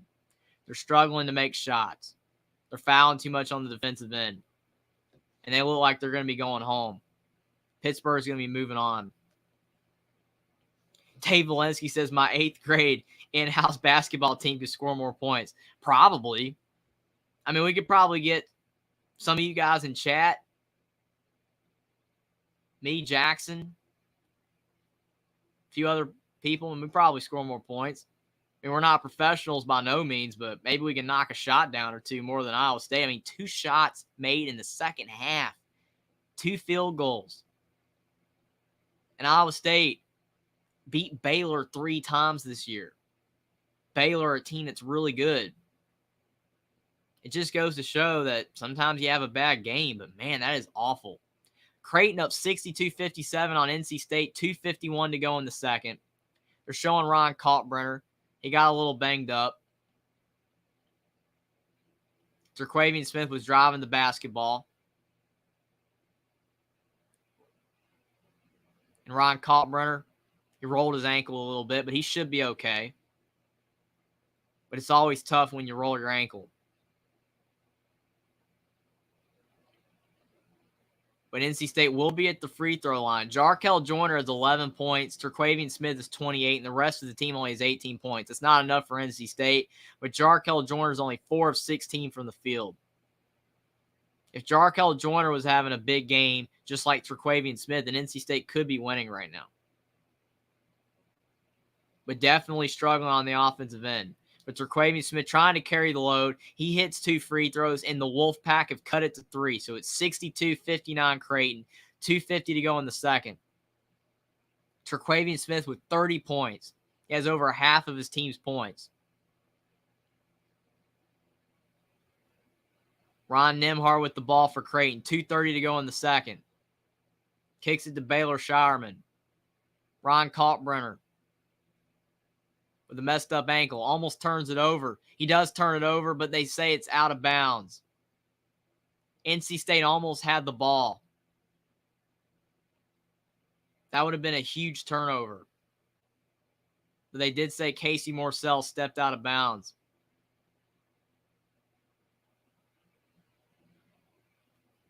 So Creighton to inbound. 62-59, 2:27 to go in the second. Ron Kalkbrenner gets the ball to Baylor Shireman for 3, and Baylor Shireman hits a big 30-foot 3. 65-59, 2:20 to go in the second. What a shot by Baylor Shireman. Coming off of a ball screen, rolling to his right. That was a tough shot. Jackson Bandana for 3. He's a really good player. The transfer from South Dakota State. Going off to his right, slight screen by Kaluma, and he knocks that 3 down. There's not much you can do on defense when a player hits a shot like that. That's insane. 65-59.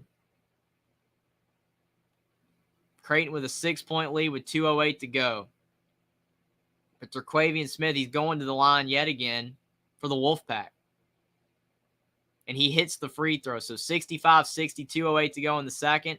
Terquavian Smith keeping the Wolfpack in this one. Pittsburgh up 55-34 on Iowa State with 3 to go. But Terquavian Smith has cut it to 4, 65-61. The Blue Jays have a 4-point lead with 2 to go in the second. Terquavian Smith has 32 points, but not getting enough contributions from his teammates. Ron Nimhart at the top of the key. To Ron Kalkbrenner. And they call a foul on NC State. Kalkbrenner missed the layup, but he got fouled.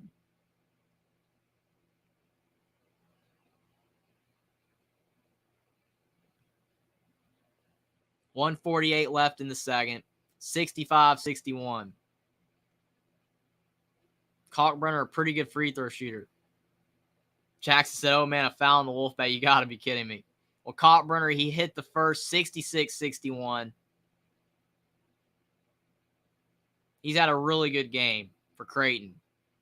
But he's gotten more contributions from his teammates than Terquavian Smith has, which is why Creighton's in the lead. And he hit the second, so it's 67-61, 148 to go in the second. If NC State was playing Iowa State right now, they'd easily be winning. That's how bad Iowa State's playing.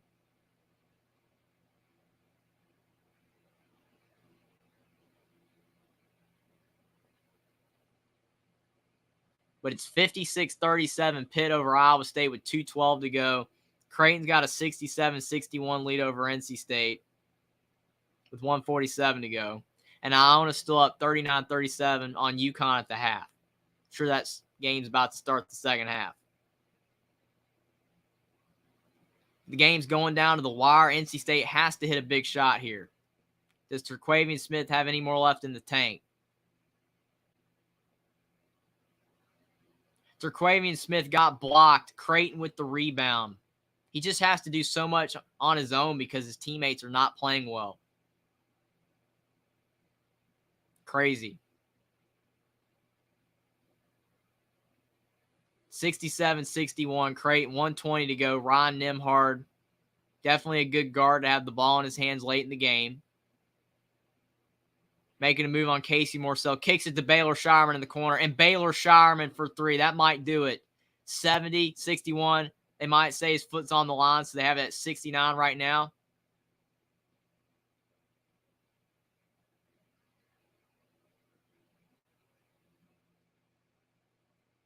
But Creighton hitting a big shot in the corner.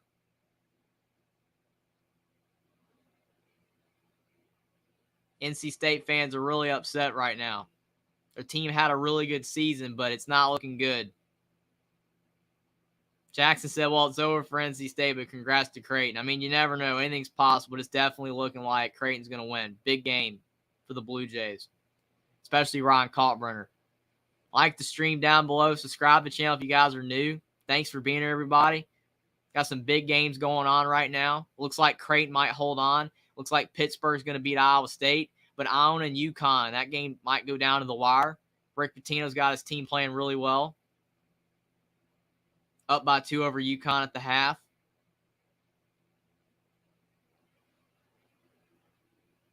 But Creighton was down 37-30 at one point on NC State. It looked like NC State was in good shape, but Creighton fought back, took the lead, and has held on to it. And NC State fans are really upset because they did hit a three, but Kevin Keats called a timeout before the shot. But in Kevin Keats' defense, he didn't know his player was going to make the shot either.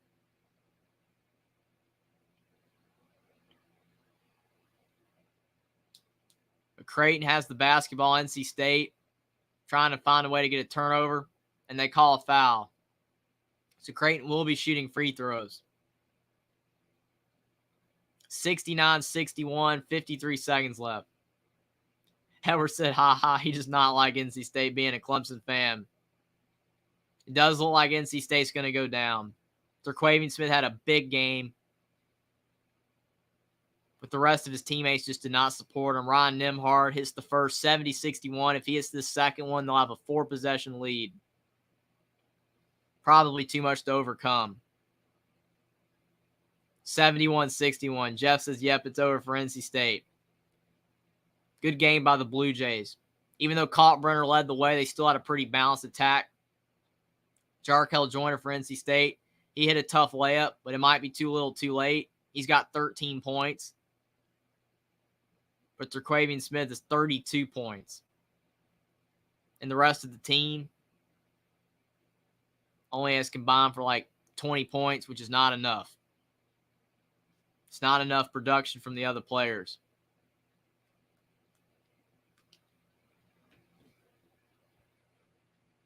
But it's going to be really interesting to see with Iona UConn. Can Iona get the upset? But UConn, to start the second half, they're up 41-39 on Iona. Iona had a really good first half, but it looks like UConn, their talent's starting to show itself in the second. And UConn misses a layup. They had a really good chance for a layup on the other end, but Iona has the basketball. The Gales, with Rick Pitino at head coach, could possibly be his last game as the head coach of Iona if he takes a bigger job. But if they can get this win, they can advance in the tournament. Jackson says, but maybe we have something similar to 2016 Texas A&M Northern Iowa, but who knows? That game was really good. I remember that game. Northern Iowa was really good back then. Dave Valensky says, well, Iowa State scored 41 points, but it wasn't enough to beat Pittsburgh's 59 points. What a joke of a game. Well, I mean, you look at it. I mean, Pittsburgh scored 60 points against Mississippi State, but won 60-59. They scored 59 points in this game. I'm not saying they're not a good team. I think Pittsburgh's solid, but Iowa State played bad. I mean, it's one of those things where sometimes you just get lucky and the team you play just has an awful game, and that happens. So, but kudos to Pittsburgh for getting the win and moving on to the round of 32. But if they finally play a team that has a good game, I have a hard time seeing Pittsburgh having enough offense. Adama Sanogo with a big dunk for UConn. The Huskies are back up 43-41. This game's going back and forth. The Gales with a tough step back, too. They do not hit it. And it looks like the ball's off the Gales. So UConn basketball.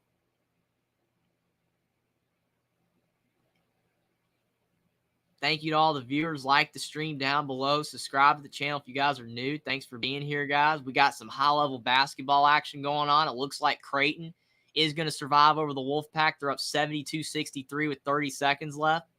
But UConn with only a 2-point lead over Iona. Can we have another big upset? Iona does miss a 3, though. UConn with the rebound. UConn's passing the ball really well in the second half. Definitely looking more composed than they were in the first half. Iona was giving them some fits. But Creighton, NC State is just wrapped up. Creighton wins 72-63. The Blue Jays are moving on to the second round. But UConn, they just hit a 3, and now they're up 5 over Iona. And Rick Pitino has to call a timeout.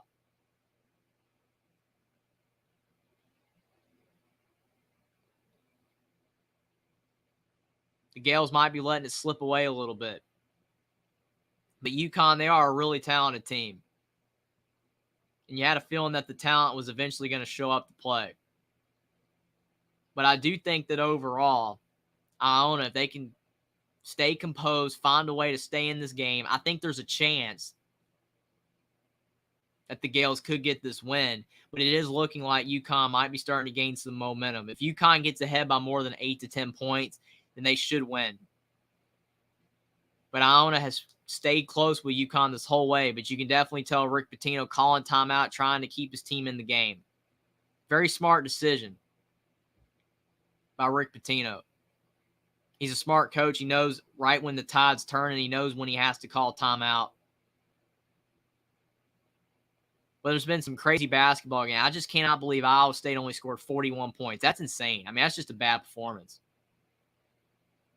And Creighton, they found a way to hold on over NC State. Creighton's a really good team.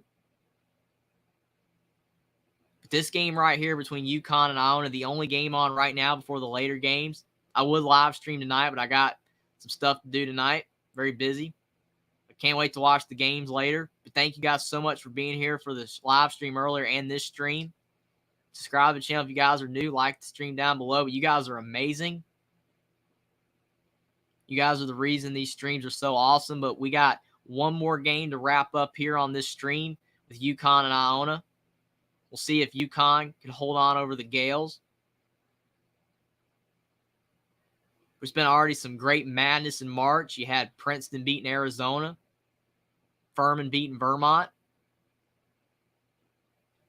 Michigan State had a really good win over USC earlier. Penn State had a good one over Texas A&M. So it's been a lot of great games. It's been a joy to watch for sure.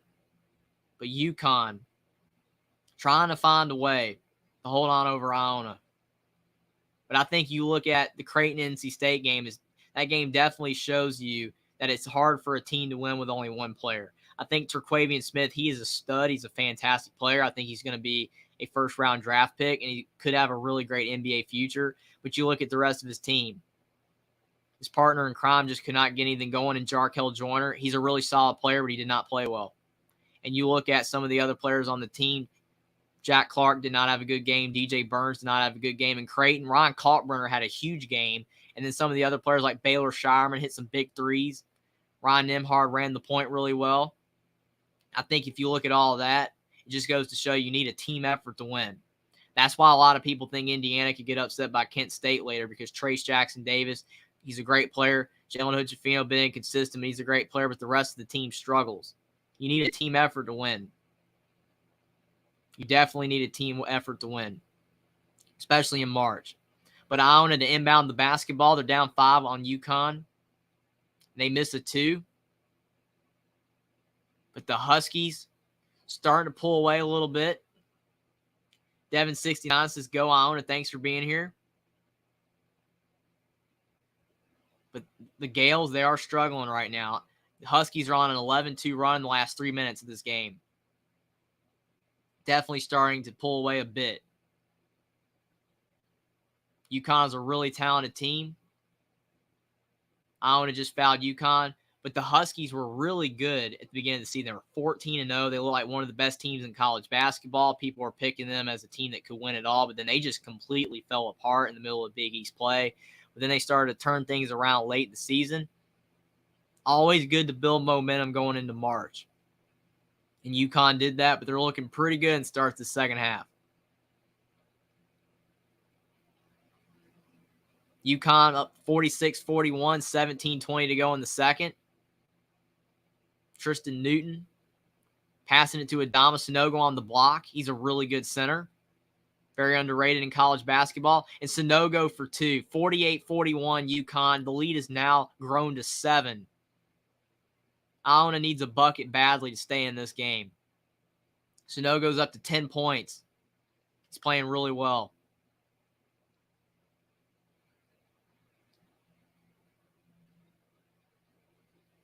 This could be Rick Pitino's last game as the Iona head coach. That will be really interesting to monitor, especially if they don't win this game. But Iona hits a 2. They might have other plans, maybe getting an upset. But Rick Pitino, could he take the St. John's job?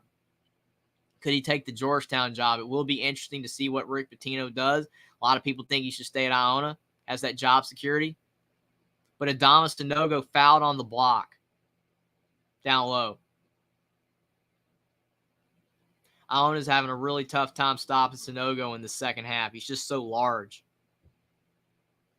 He's definitely tough to stop.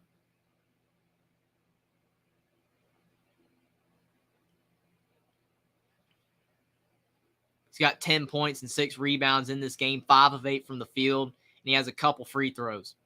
16:27 left in the second half. He's shooting 2, and he hits the first. So it's 49-43, UConn over Iona. Dan Hurley's probably proud of his big, hitting that first free throw. It's tough for centers to hit free throws. Dan Hurley, a really animated head coach, as well as his brother Bobby Hurley, still in the tournament with Arizona State. They'll play TCU tonight. But Adama Sanogo, he hits both free throws to UConn. Their lead is back up to 7, 50-43.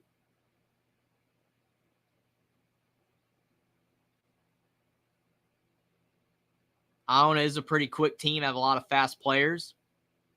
Can definitely get some drives going to the basket. Iona shoots a tough 2, and they miss. UConn with the board. UConn is starting to pull away. 7-point lead, 16 minutes to go.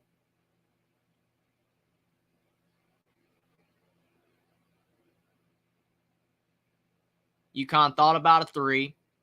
Trying to drive now. Down to Sanogo on the block. He takes contact, and he scores and won 52-43. Sunogo's becoming a problem for Iona. The Gales are really struggling to slow him down. It's going to be really interesting to see what they're going to do on the defensive end to try to slow him down, because right now, if Sunogo keeps scoring, Iona's not going to have a chance. They're doing really good right now.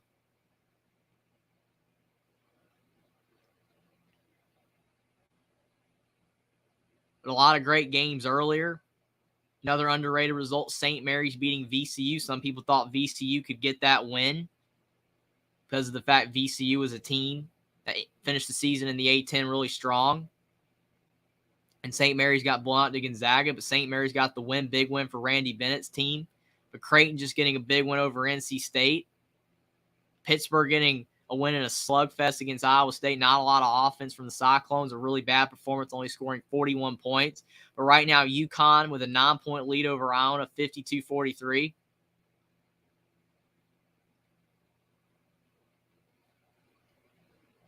Thanks for being here, everybody. Like the stream down below.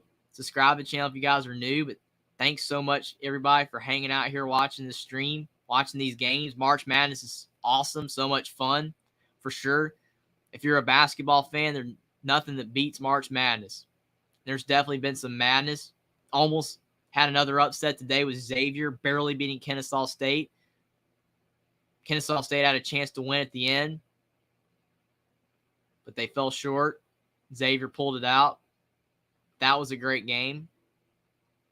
Some people were wondering if tonight Indiana could go down to Kent State. Could Miami lose to Drake? A lot of people are picking Providence to beat Kentucky. There's going to be a lot of great games. I'm looking forward to them.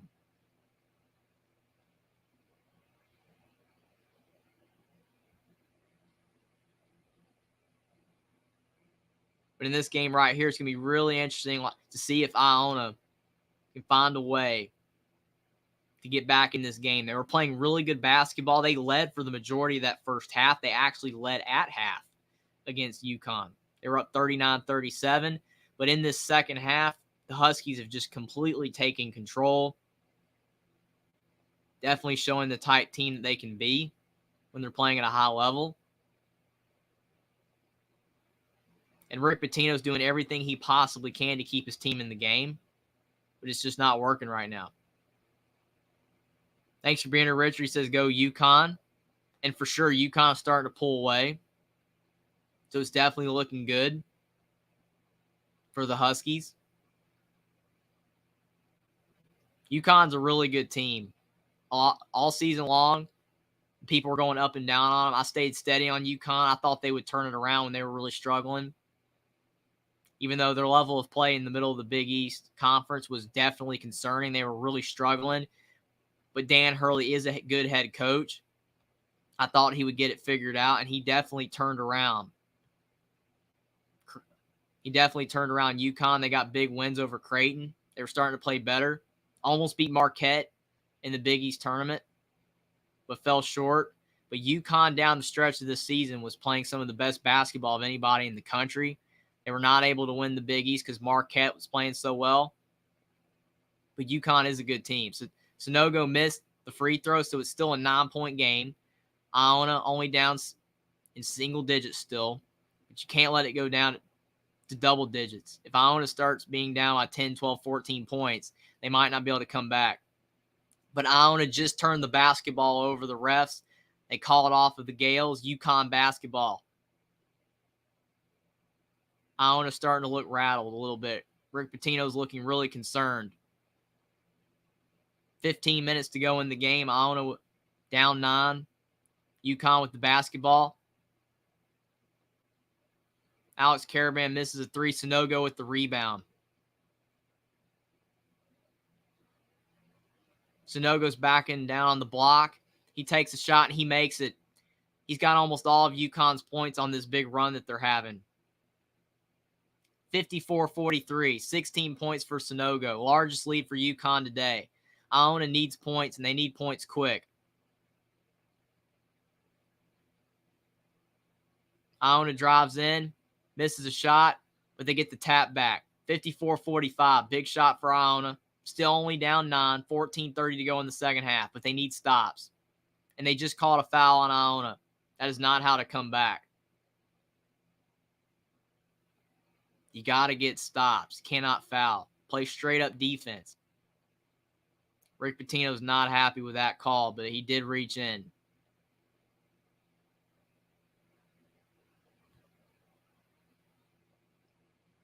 So it's 54-45 UConn, 14-29 to go in the second. And UConn's throwing a half-court pass down the floor. They have a fast break to Sonogo. But good recovery from Iona. UConn shoots a three and they miss. Iona does get the rebound. Good recovery from Iona on defense. And Iona, they call a blocking foul on Tristan Newton of UConn. He thought that it should have probably been a charge. Iona did bully their way down the floor, but still not really in defensive position.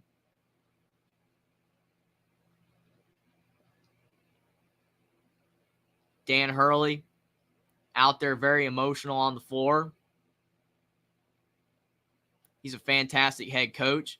Definitely very spirited.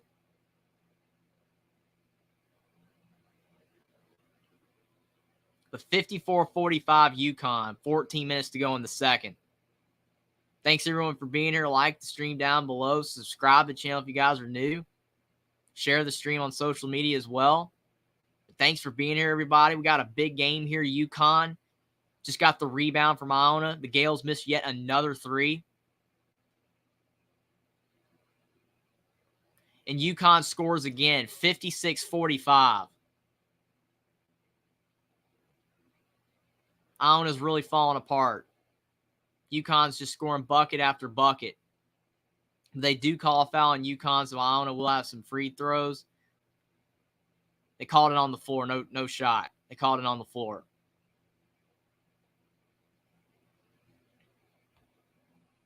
Edward said the bird with T just got a 5-star commit in basketball. I'm sure Austin is really happy about that. Louisville, they're definitely a program that's in high esteem in college basketball. They should be able to get high-level players, even though everything that's gone on with their program.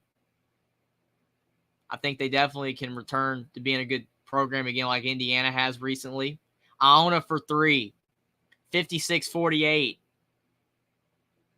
The Gales are not done yet, but they call another foul on Iona. The Gales just cannot stay in front of UConn. They're trying to get steals, but they keep fouling. That's their 6th foul of the half. One more and they'll be in the bonus. But a really good shot for Iona. They've cut it to 8.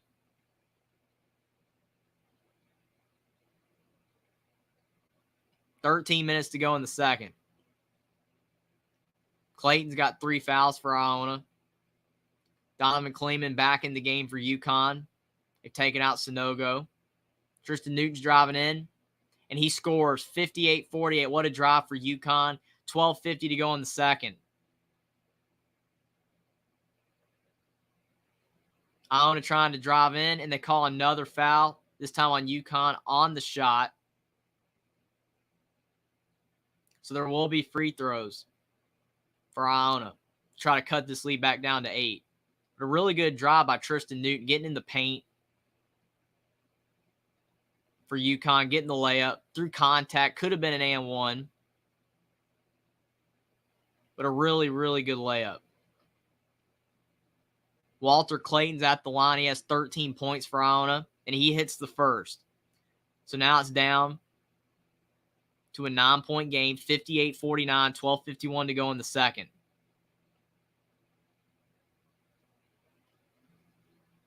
Rick Pitino's Gales are trying. Iona with another free throw. And they make it. So it's 58-50, 12:50 to go in the second.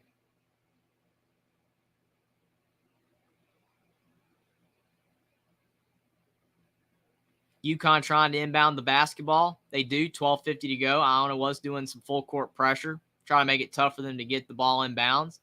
But UConn handled it. UConn's 8 of 12 from the field in the second half. Iona's 3 of 11. Down to Donovan Kleeman on the block. Wide open. 60-50 UConn. He gets an easy dunk. Iona had busted coverage down low, like you see in football with pass interference.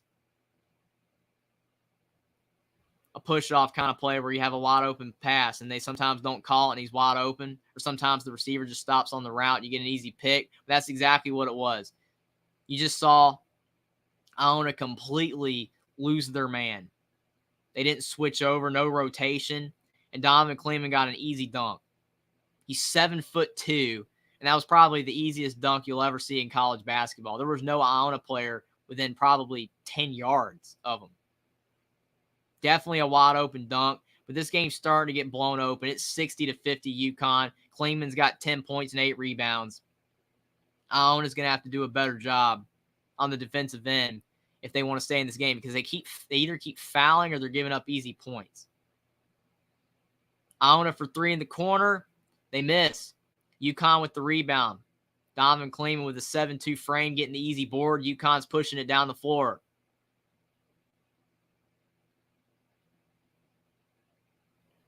$60-50 UConn, 11:40 to go in the second. The Huskies really blown this lead open in the second half. UConn shoots a 3, and they make it 63-50. The lead grows to 13. The Huskies are starting to blow this thing open. Calcaterra with the 3 for UConn. He's got 2 threes. 22 bench points for UConn, only 12 for Iona. That's a big key. UConn's getting contributions from their non-starters. Iona for 2. So they respond 63-52. 11 to go in the second. Junior Joseph with 6 points for Iona.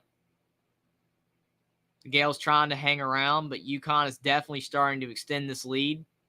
Get some separation.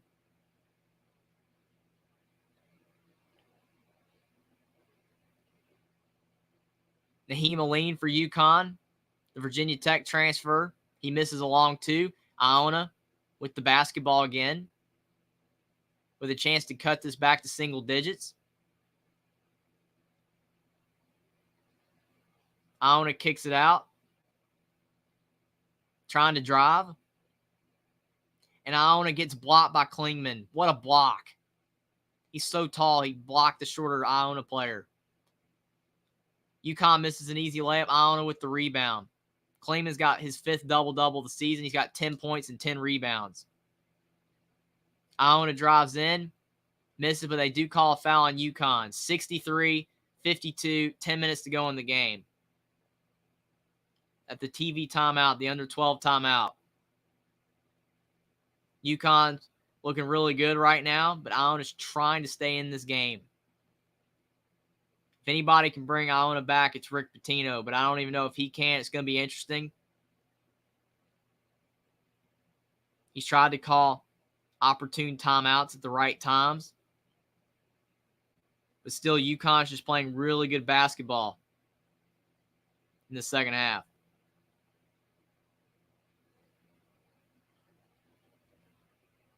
Dan Hurley has a team that really has the potential to go far.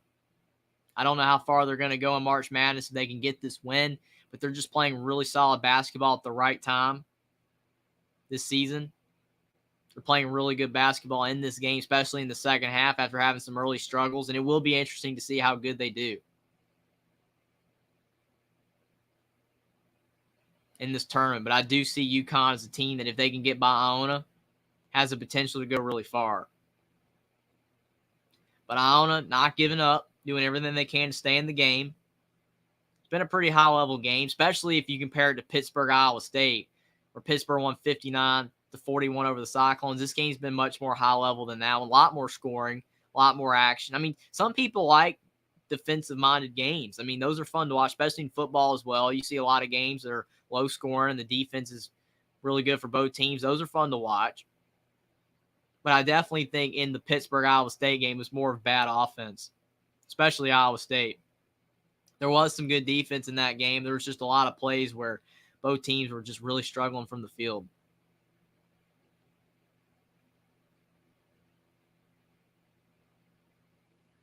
which is really shocking to see because you would think in March Madness you're going to do everything you possibly can to win. Now, I know sometimes the jitters and the anxiety is really high, and it's really tough to make shots, but usually that's early on in the game, not the whole game.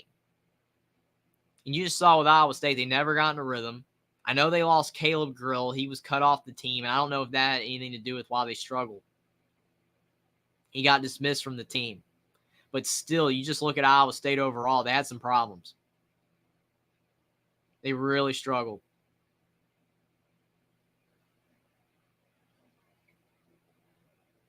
But this game right here definitely has more offense. But it's looking like if UConn continues to play well in the second half, they have a really good chance to pull out the win over Rick Pitino and Iona. And then it will be interesting to see what happens with Rick Pitino and if he gets another head coaching job at St. John's or Georgetown. That's definitely something to watch. Iona's probably hoping they can keep him. But UConn definitely looking like the far superior team in the second half, playing really good basketball. Adama Sanogo has been really dominant in the second half. They said UConn, 12% of their points are on dunks, which is 9th in the NCAA. And today they have 6 dunks. When you have Adama Sanogo and Donovan Kleeman, you're going to get a lot of dunks for sure. But Iona at the free throw line, and they missed the first. That's a big miss. With 2 free throws, they could have cut it back to a single-digit game, but they missed the first free throw. Cruz Davis, he averages 7 points. He hit the second. So it is a 10-point game. But still, Iona needs to get stops. UConn's 10 of 16 from the field in this half. Iona's 4 of 14. UConn has 22 bench points. Iona has 13. And UConn has 28 paint points, and Iona has 18. So definitely UConn dominating in every category. UConn in the corner for 3.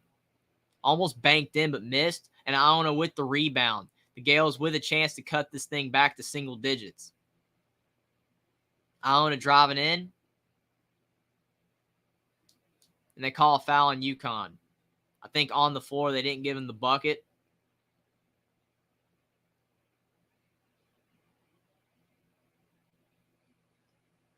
Rick Pitino probably wanted an AM1 out of that, but the foul was on the floor. 9:36 to go in the second half. Iona basketball. Both teams have 6 fouls. UConn's being really physical on the defensive end, not allowing Iona to get some easy buckets. And Iona for 2. 63-55, 8-point game, 9:20 to go in the second. Big shot for Jenkins. He has 8 points for Iona. Only 4 of 12 from the field, so not very efficient, but a big shot there. Gives the Gales a chance to stay in this game.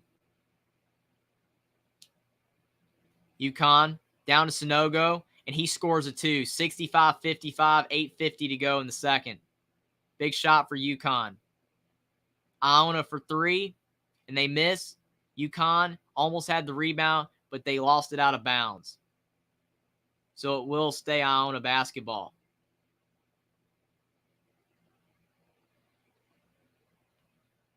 Iona is scrapping, trying to do everything they can to stay in this game. But UConn, they're hustling hard, playing really good defense. 8:47 to go in the second.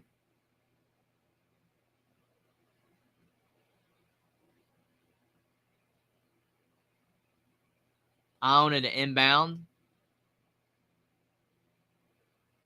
They kick it in the corner. Iona trying to drive in. Iona misses a crazy 2. UConn with the rebound, and they're moving it down the floor. Tristan Newton kicks it to Sanogo. And Sanogo for 2. He is dominating this second half, 67-55. UConn's now up by 12. And UConn is 17-0 when Sanogo scores 20 points this season. He has 20 points. And Rick Pitino calls timeout for Iona. Definitely running out of time in this game. Sanogo is just too much on the block. They just can't stop him. Iona does not have a guy capable of putting a body on him or Klingman. When UConn plays some other teams in the tournament, if they do advance out of this game, They're going to probably have a player that's going to be capable of slowing down Sanogo possibly. But still, Iona just cannot put a body on him. And he's having a big game.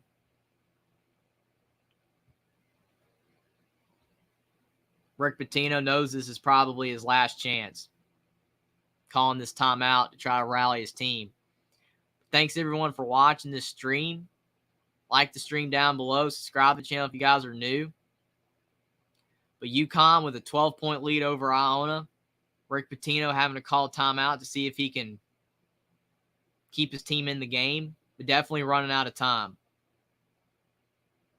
It's been a lot of great games the last 2 days. Looking forward to the games tonight as well. Should be a lot of fun. See if there's going to be any more upsets. And when the round of 32 comes around tomorrow, it's going to be very interesting to see how that unfolds. With all these teams, the 1-8 matchups are going to be interesting. And some of the teams that you have like Princeton and Furman win, it's going to be very interesting to see how they perform. Platinum Queen is here. Thanks for being here. He's got UConn. The Huskies are definitely looking good right now.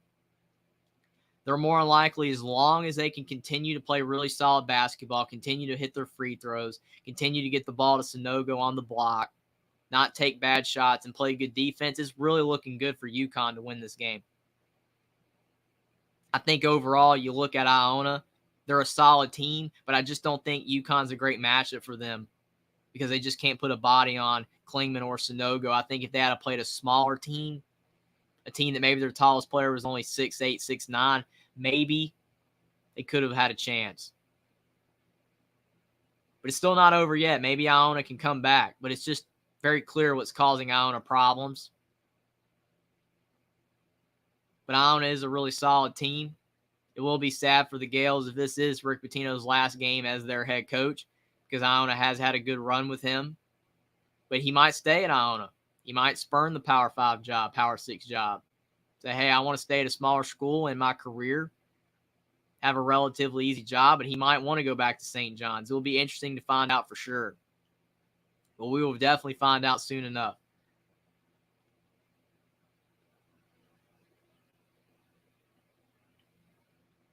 UConn fans, they can definitely smell the victory. Their team is playing really good basketball right now at 67-55. The Huskies are up by 12. They've hit 10 threes in this game. Iona's hit 7. But the points in the paint's the big difference. 32 points in the paint for UConn, only 18 for Iona. That's definitely a big difference. A 14-point difference, and there's a 12-point difference on the scoreboard.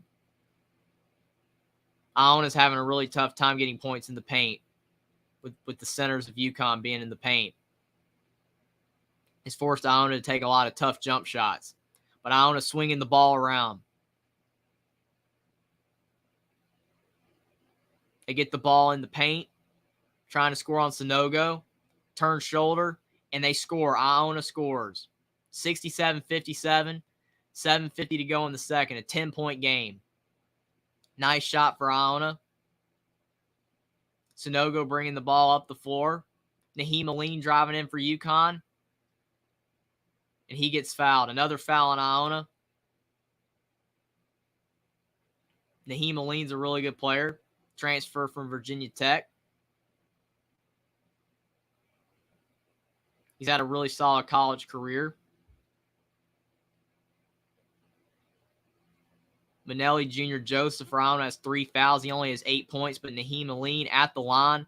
He's averaged 5 points this season. He's got 6 points in this game, and he knocks down the first free throw. It's 68-57. Huskies, 7:41 to go in the second. If Iona's going to have any chance of coming back in this game, it's going to have to be soon.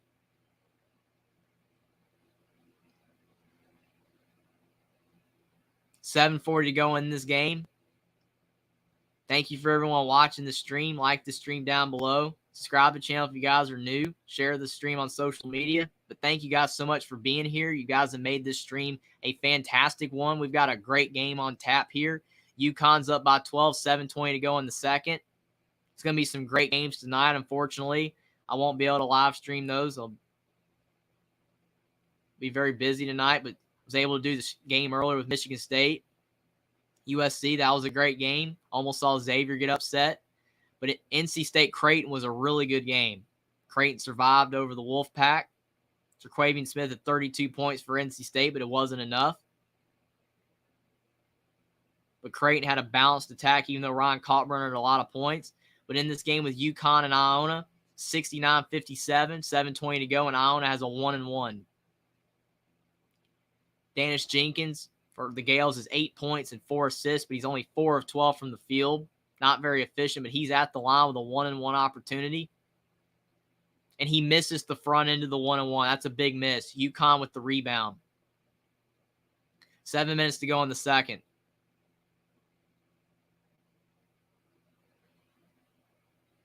Sanogo at the top of the key. Gets it to Tristan Newton. To Jordan Hawkins. He's a really solid player as well. UConn has a lot of talent. 6 seconds to go on the shot clock. And UConn airballs the 3. Sanogo with the ball. And he scores the 2.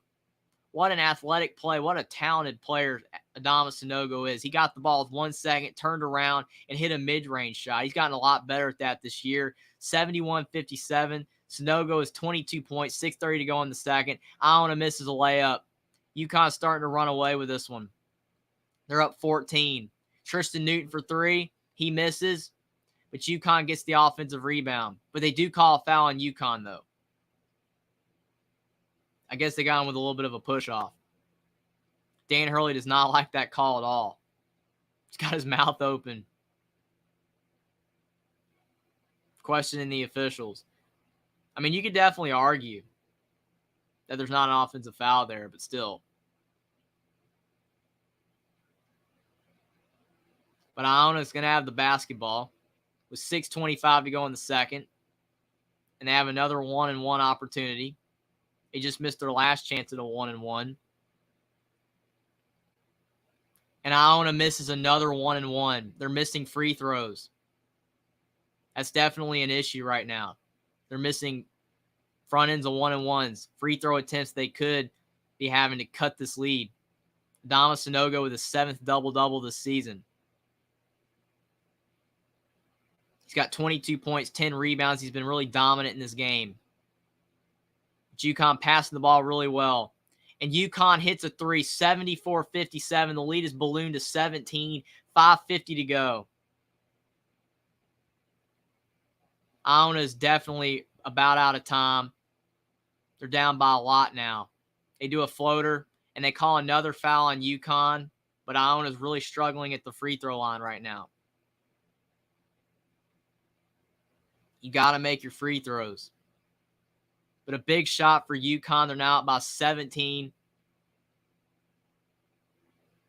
Iona to shoot 2 free throws. 5:44 to go in the second.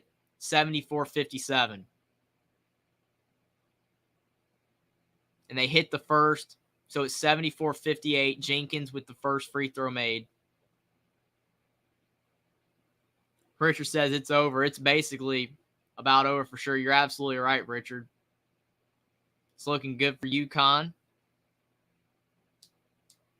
Looks like the Huskies might be moving on to the next round. Iona definitely struggled in the second half to contain Adama Sanogo and Donovan Klingman.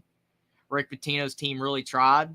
It's not completely over yet, but it's about 99% chance it is over. Iona does hit both free throws, but it's 74-59, 5:44 to go in the second.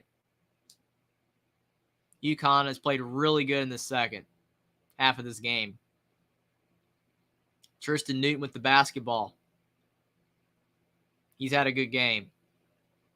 But especially Adama Sanogo. They've outscored Iona 37-20 this half. UConn has.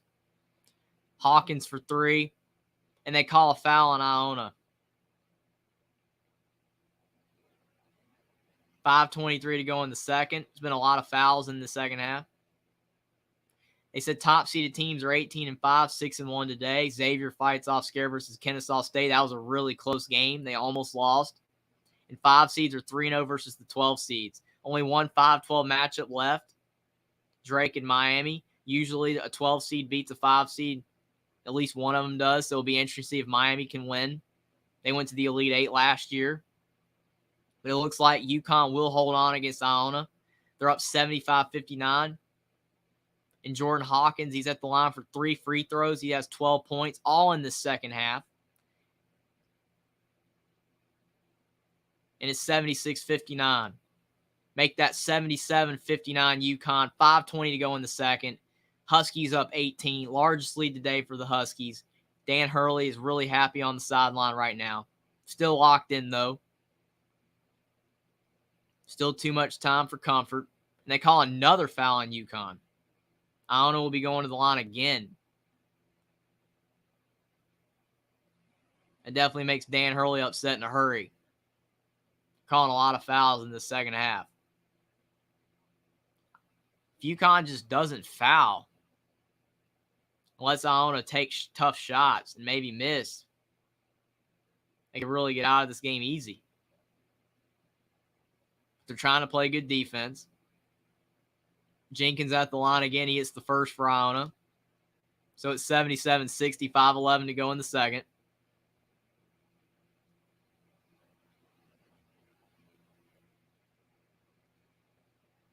Jenkins with the second free throw for the Gales. He hits it. So it's 77-61, 16-point game, 5:11 to go in the second. UConn clearly in control of this game. They're 14 of 23 in the second half from the field. Iona is only 6 of 19. Major difference. UConn's playing really well right now. Looking like a team that could potentially make a run in March Madness. UConn almost turned it over, but they save it from being a backcourt violation. 4:50 to go in the second. Adama Sanogo on the block. He turns to his left shoulder, and he misses the layup, but he gets the tap back. 79-61. UConn, 4:40 to go in the second. Iona's driving, and they call another foul on UConn. UConn players are going crazy. Iona just keeps shooting free throws. Dan Hurley has that look in his face like, what is going on right now? Every time Iona drives in, UConn tries to play good defense, and they get called for a foul. I mean, they are a really physical team, and when you're physical, it is really tough not to foul. But Adama Sanogo bullied his way on the block and got the tap back. That was a really good play. But 79-61, 4:38 to go in the second. And Iona's at the line for 2 free throws. Jeff said that's crazy. For sure, Iona just keeps shooting free throws. The only thing giving them points right now. Because they're definitely struggling from the field.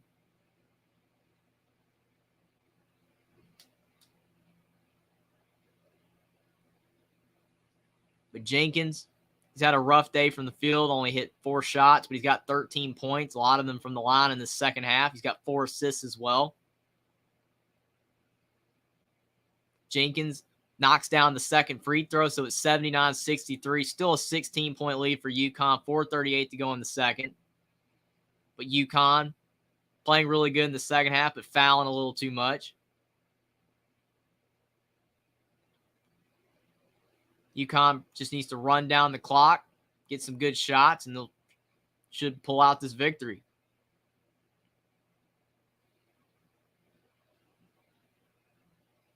UConn passing the ball really well, but only 5 seconds to go on the shot clock. Jordan Hawkins with the drive. Sanogo with the tip, and he scores again. He's got 26 points, 81-63 UConn, 4 minutes to go in the second. Sanogo is having a fantastic game. Iona down 18, 3:50 to go.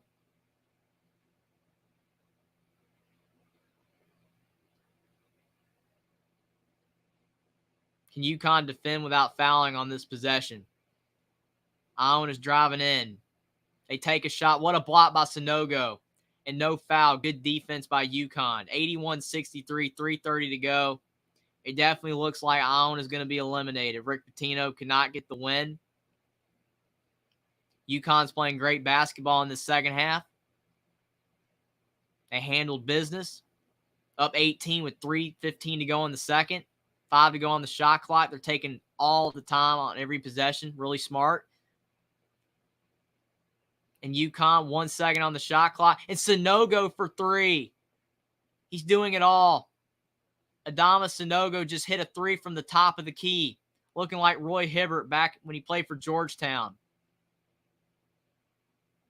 What a big shot. 84-63. It was a busted play. UConn was down to 1 second on the shot clock, and Adama Sanogo hits a three. He's blocking shots. He's shooting threes.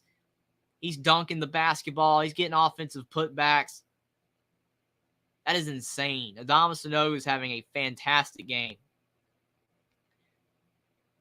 Jeff said they have big time in the second half. They're playing really well right now. Thanks, everyone, for being here. Like the stream down below. Subscribe to the channel if you guys are new. Share the stream on social media. But thanks, everyone, for being here. You guys are the best. This game has been a high-level game. Adama Sanogo is playing fantastic right now. He's looking like one of the best players in college basketball in this game. Sometimes it's your night. And when it's your night, you can't miss. And Adama Sanogo, he doesn't shoot threes that much, but he just knocked down a big three. He was wide open, but 1 second on the shot clock. He hit the shot. He's got 29 points, 13 rebounds. And UConn is up big on Iona, 84-63 with 3 to go. And unfortunately for Rick Pitino, this could be his last game as the Iona head coach unless he decides to make a move. Go to St. John's or Georgetown. I think personally, in my opinion, I think he should go to St. John's if he does go somewhere, because I think St. John's is in better shape than Georgetown right now. It makes a lot of sense. They're both in the Big East, so both will make sense from that front, but Iona is in New York, and so is St. John's, so he wouldn't have to go that far. I think he could recruit at St. John's. I think he could have a lot of success, but staying in Iona would make sense as well. I think if he stayed in Iona, not go up to the Power 6 level, he wouldn't have to worry about being at a bigger job. So I think it would make some sense to stay in Iona.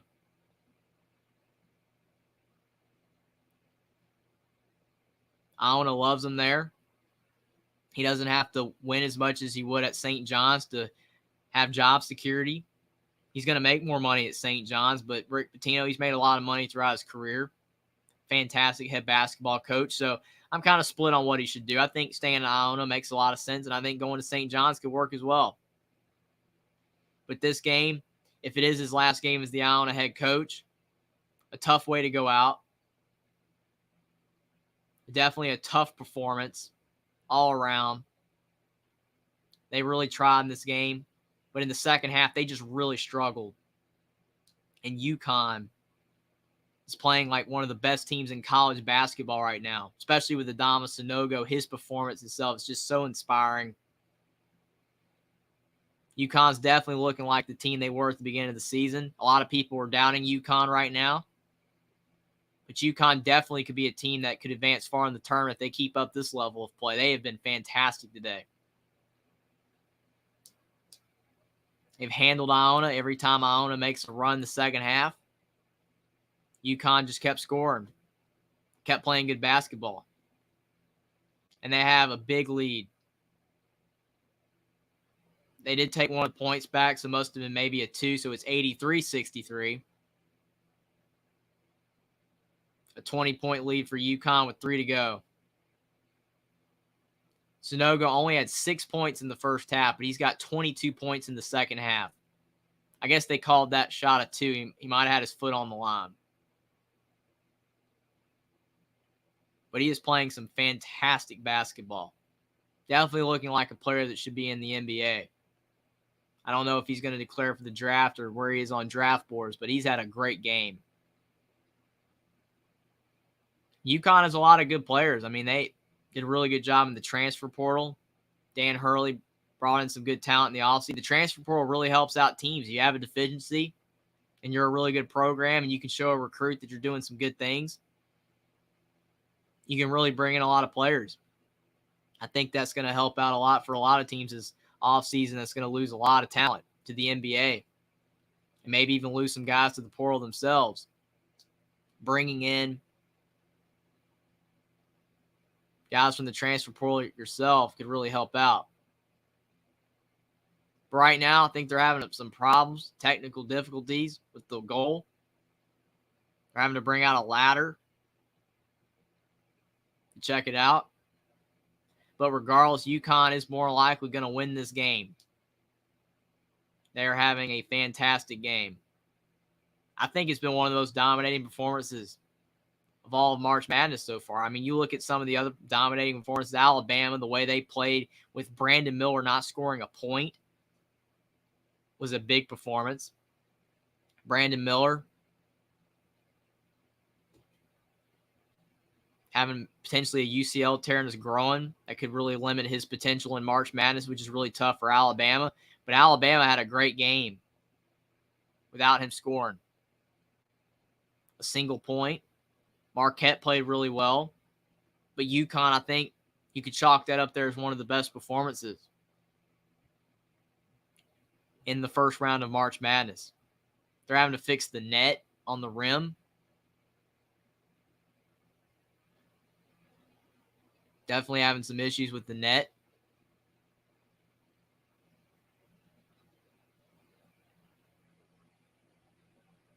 But it's 83-63.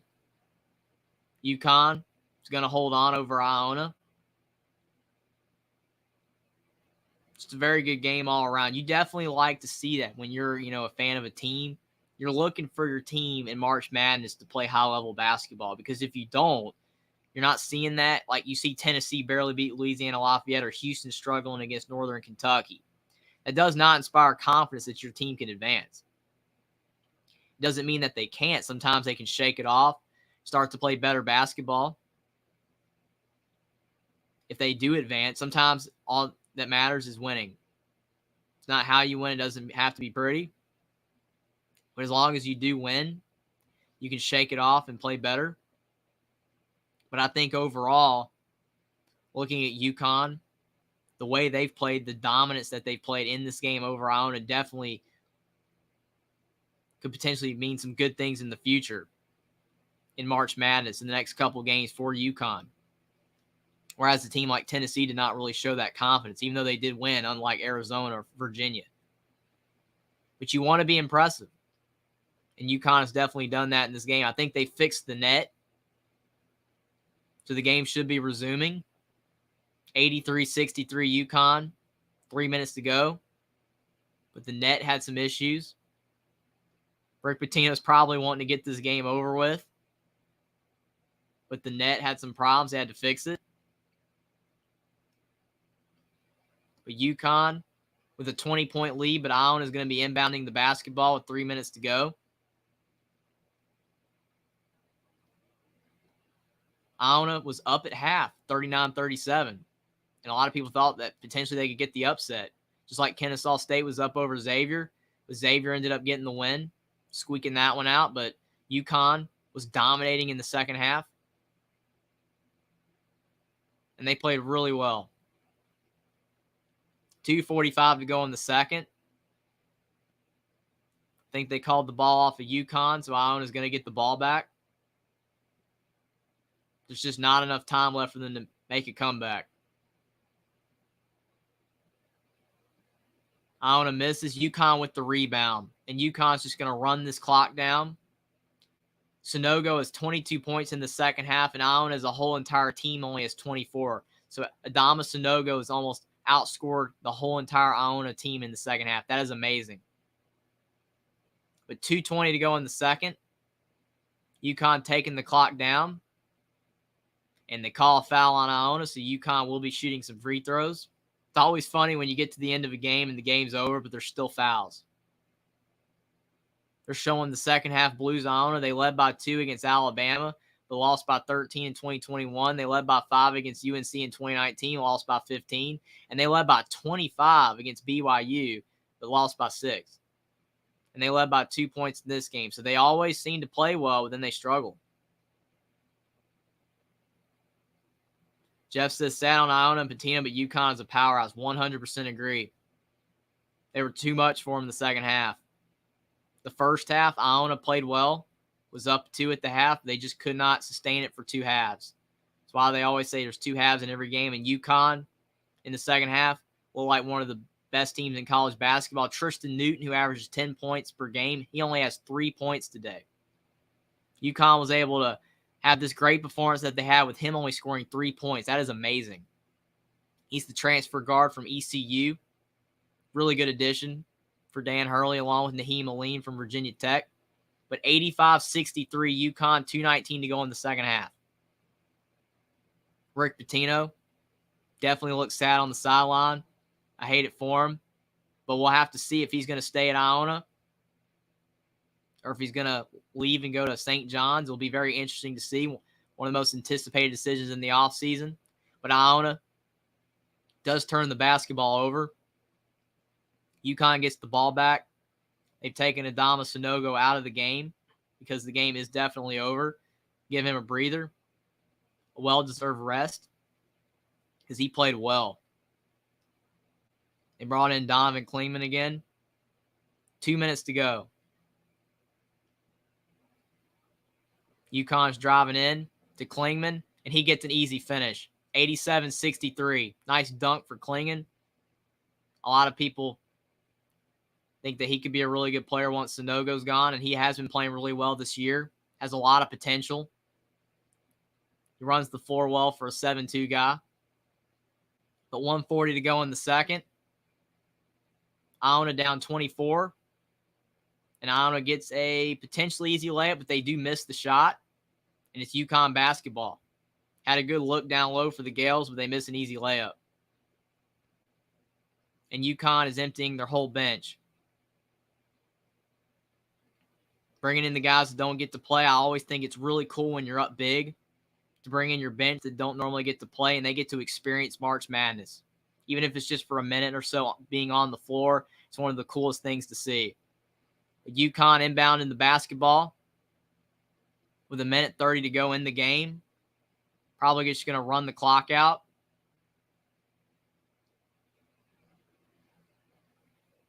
What a dominating performance from the Huskies.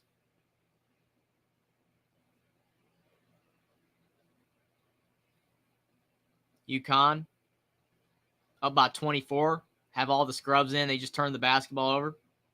Platinum Queen says, during the recent 4 earthquakes in Turkey, Syria, Siberian Huskies survived 22 days buried under the rubble. UConn Huskies are surviving warriors. Sure. That's amazing to hear on that. I can definitely see how that a Husky can live that long. They're definitely durable for sure. That is awesome to hear. And UConn, the basketball team, is really good. They proved that in this game. A lot of people were questioning how good the Huskies were after having a tough run. But UConn, they're going to face St. Mary's on Sunday. That could be a good matchup for UConn. St. Mary's doesn't really have a lot of center depth. They have good guard play, but I think UConn, if Adama Sanogo has another really good performance, that could help out the Huskies a lot. That should be a really good game. With 30 seconds left, UConn's dribbling it out.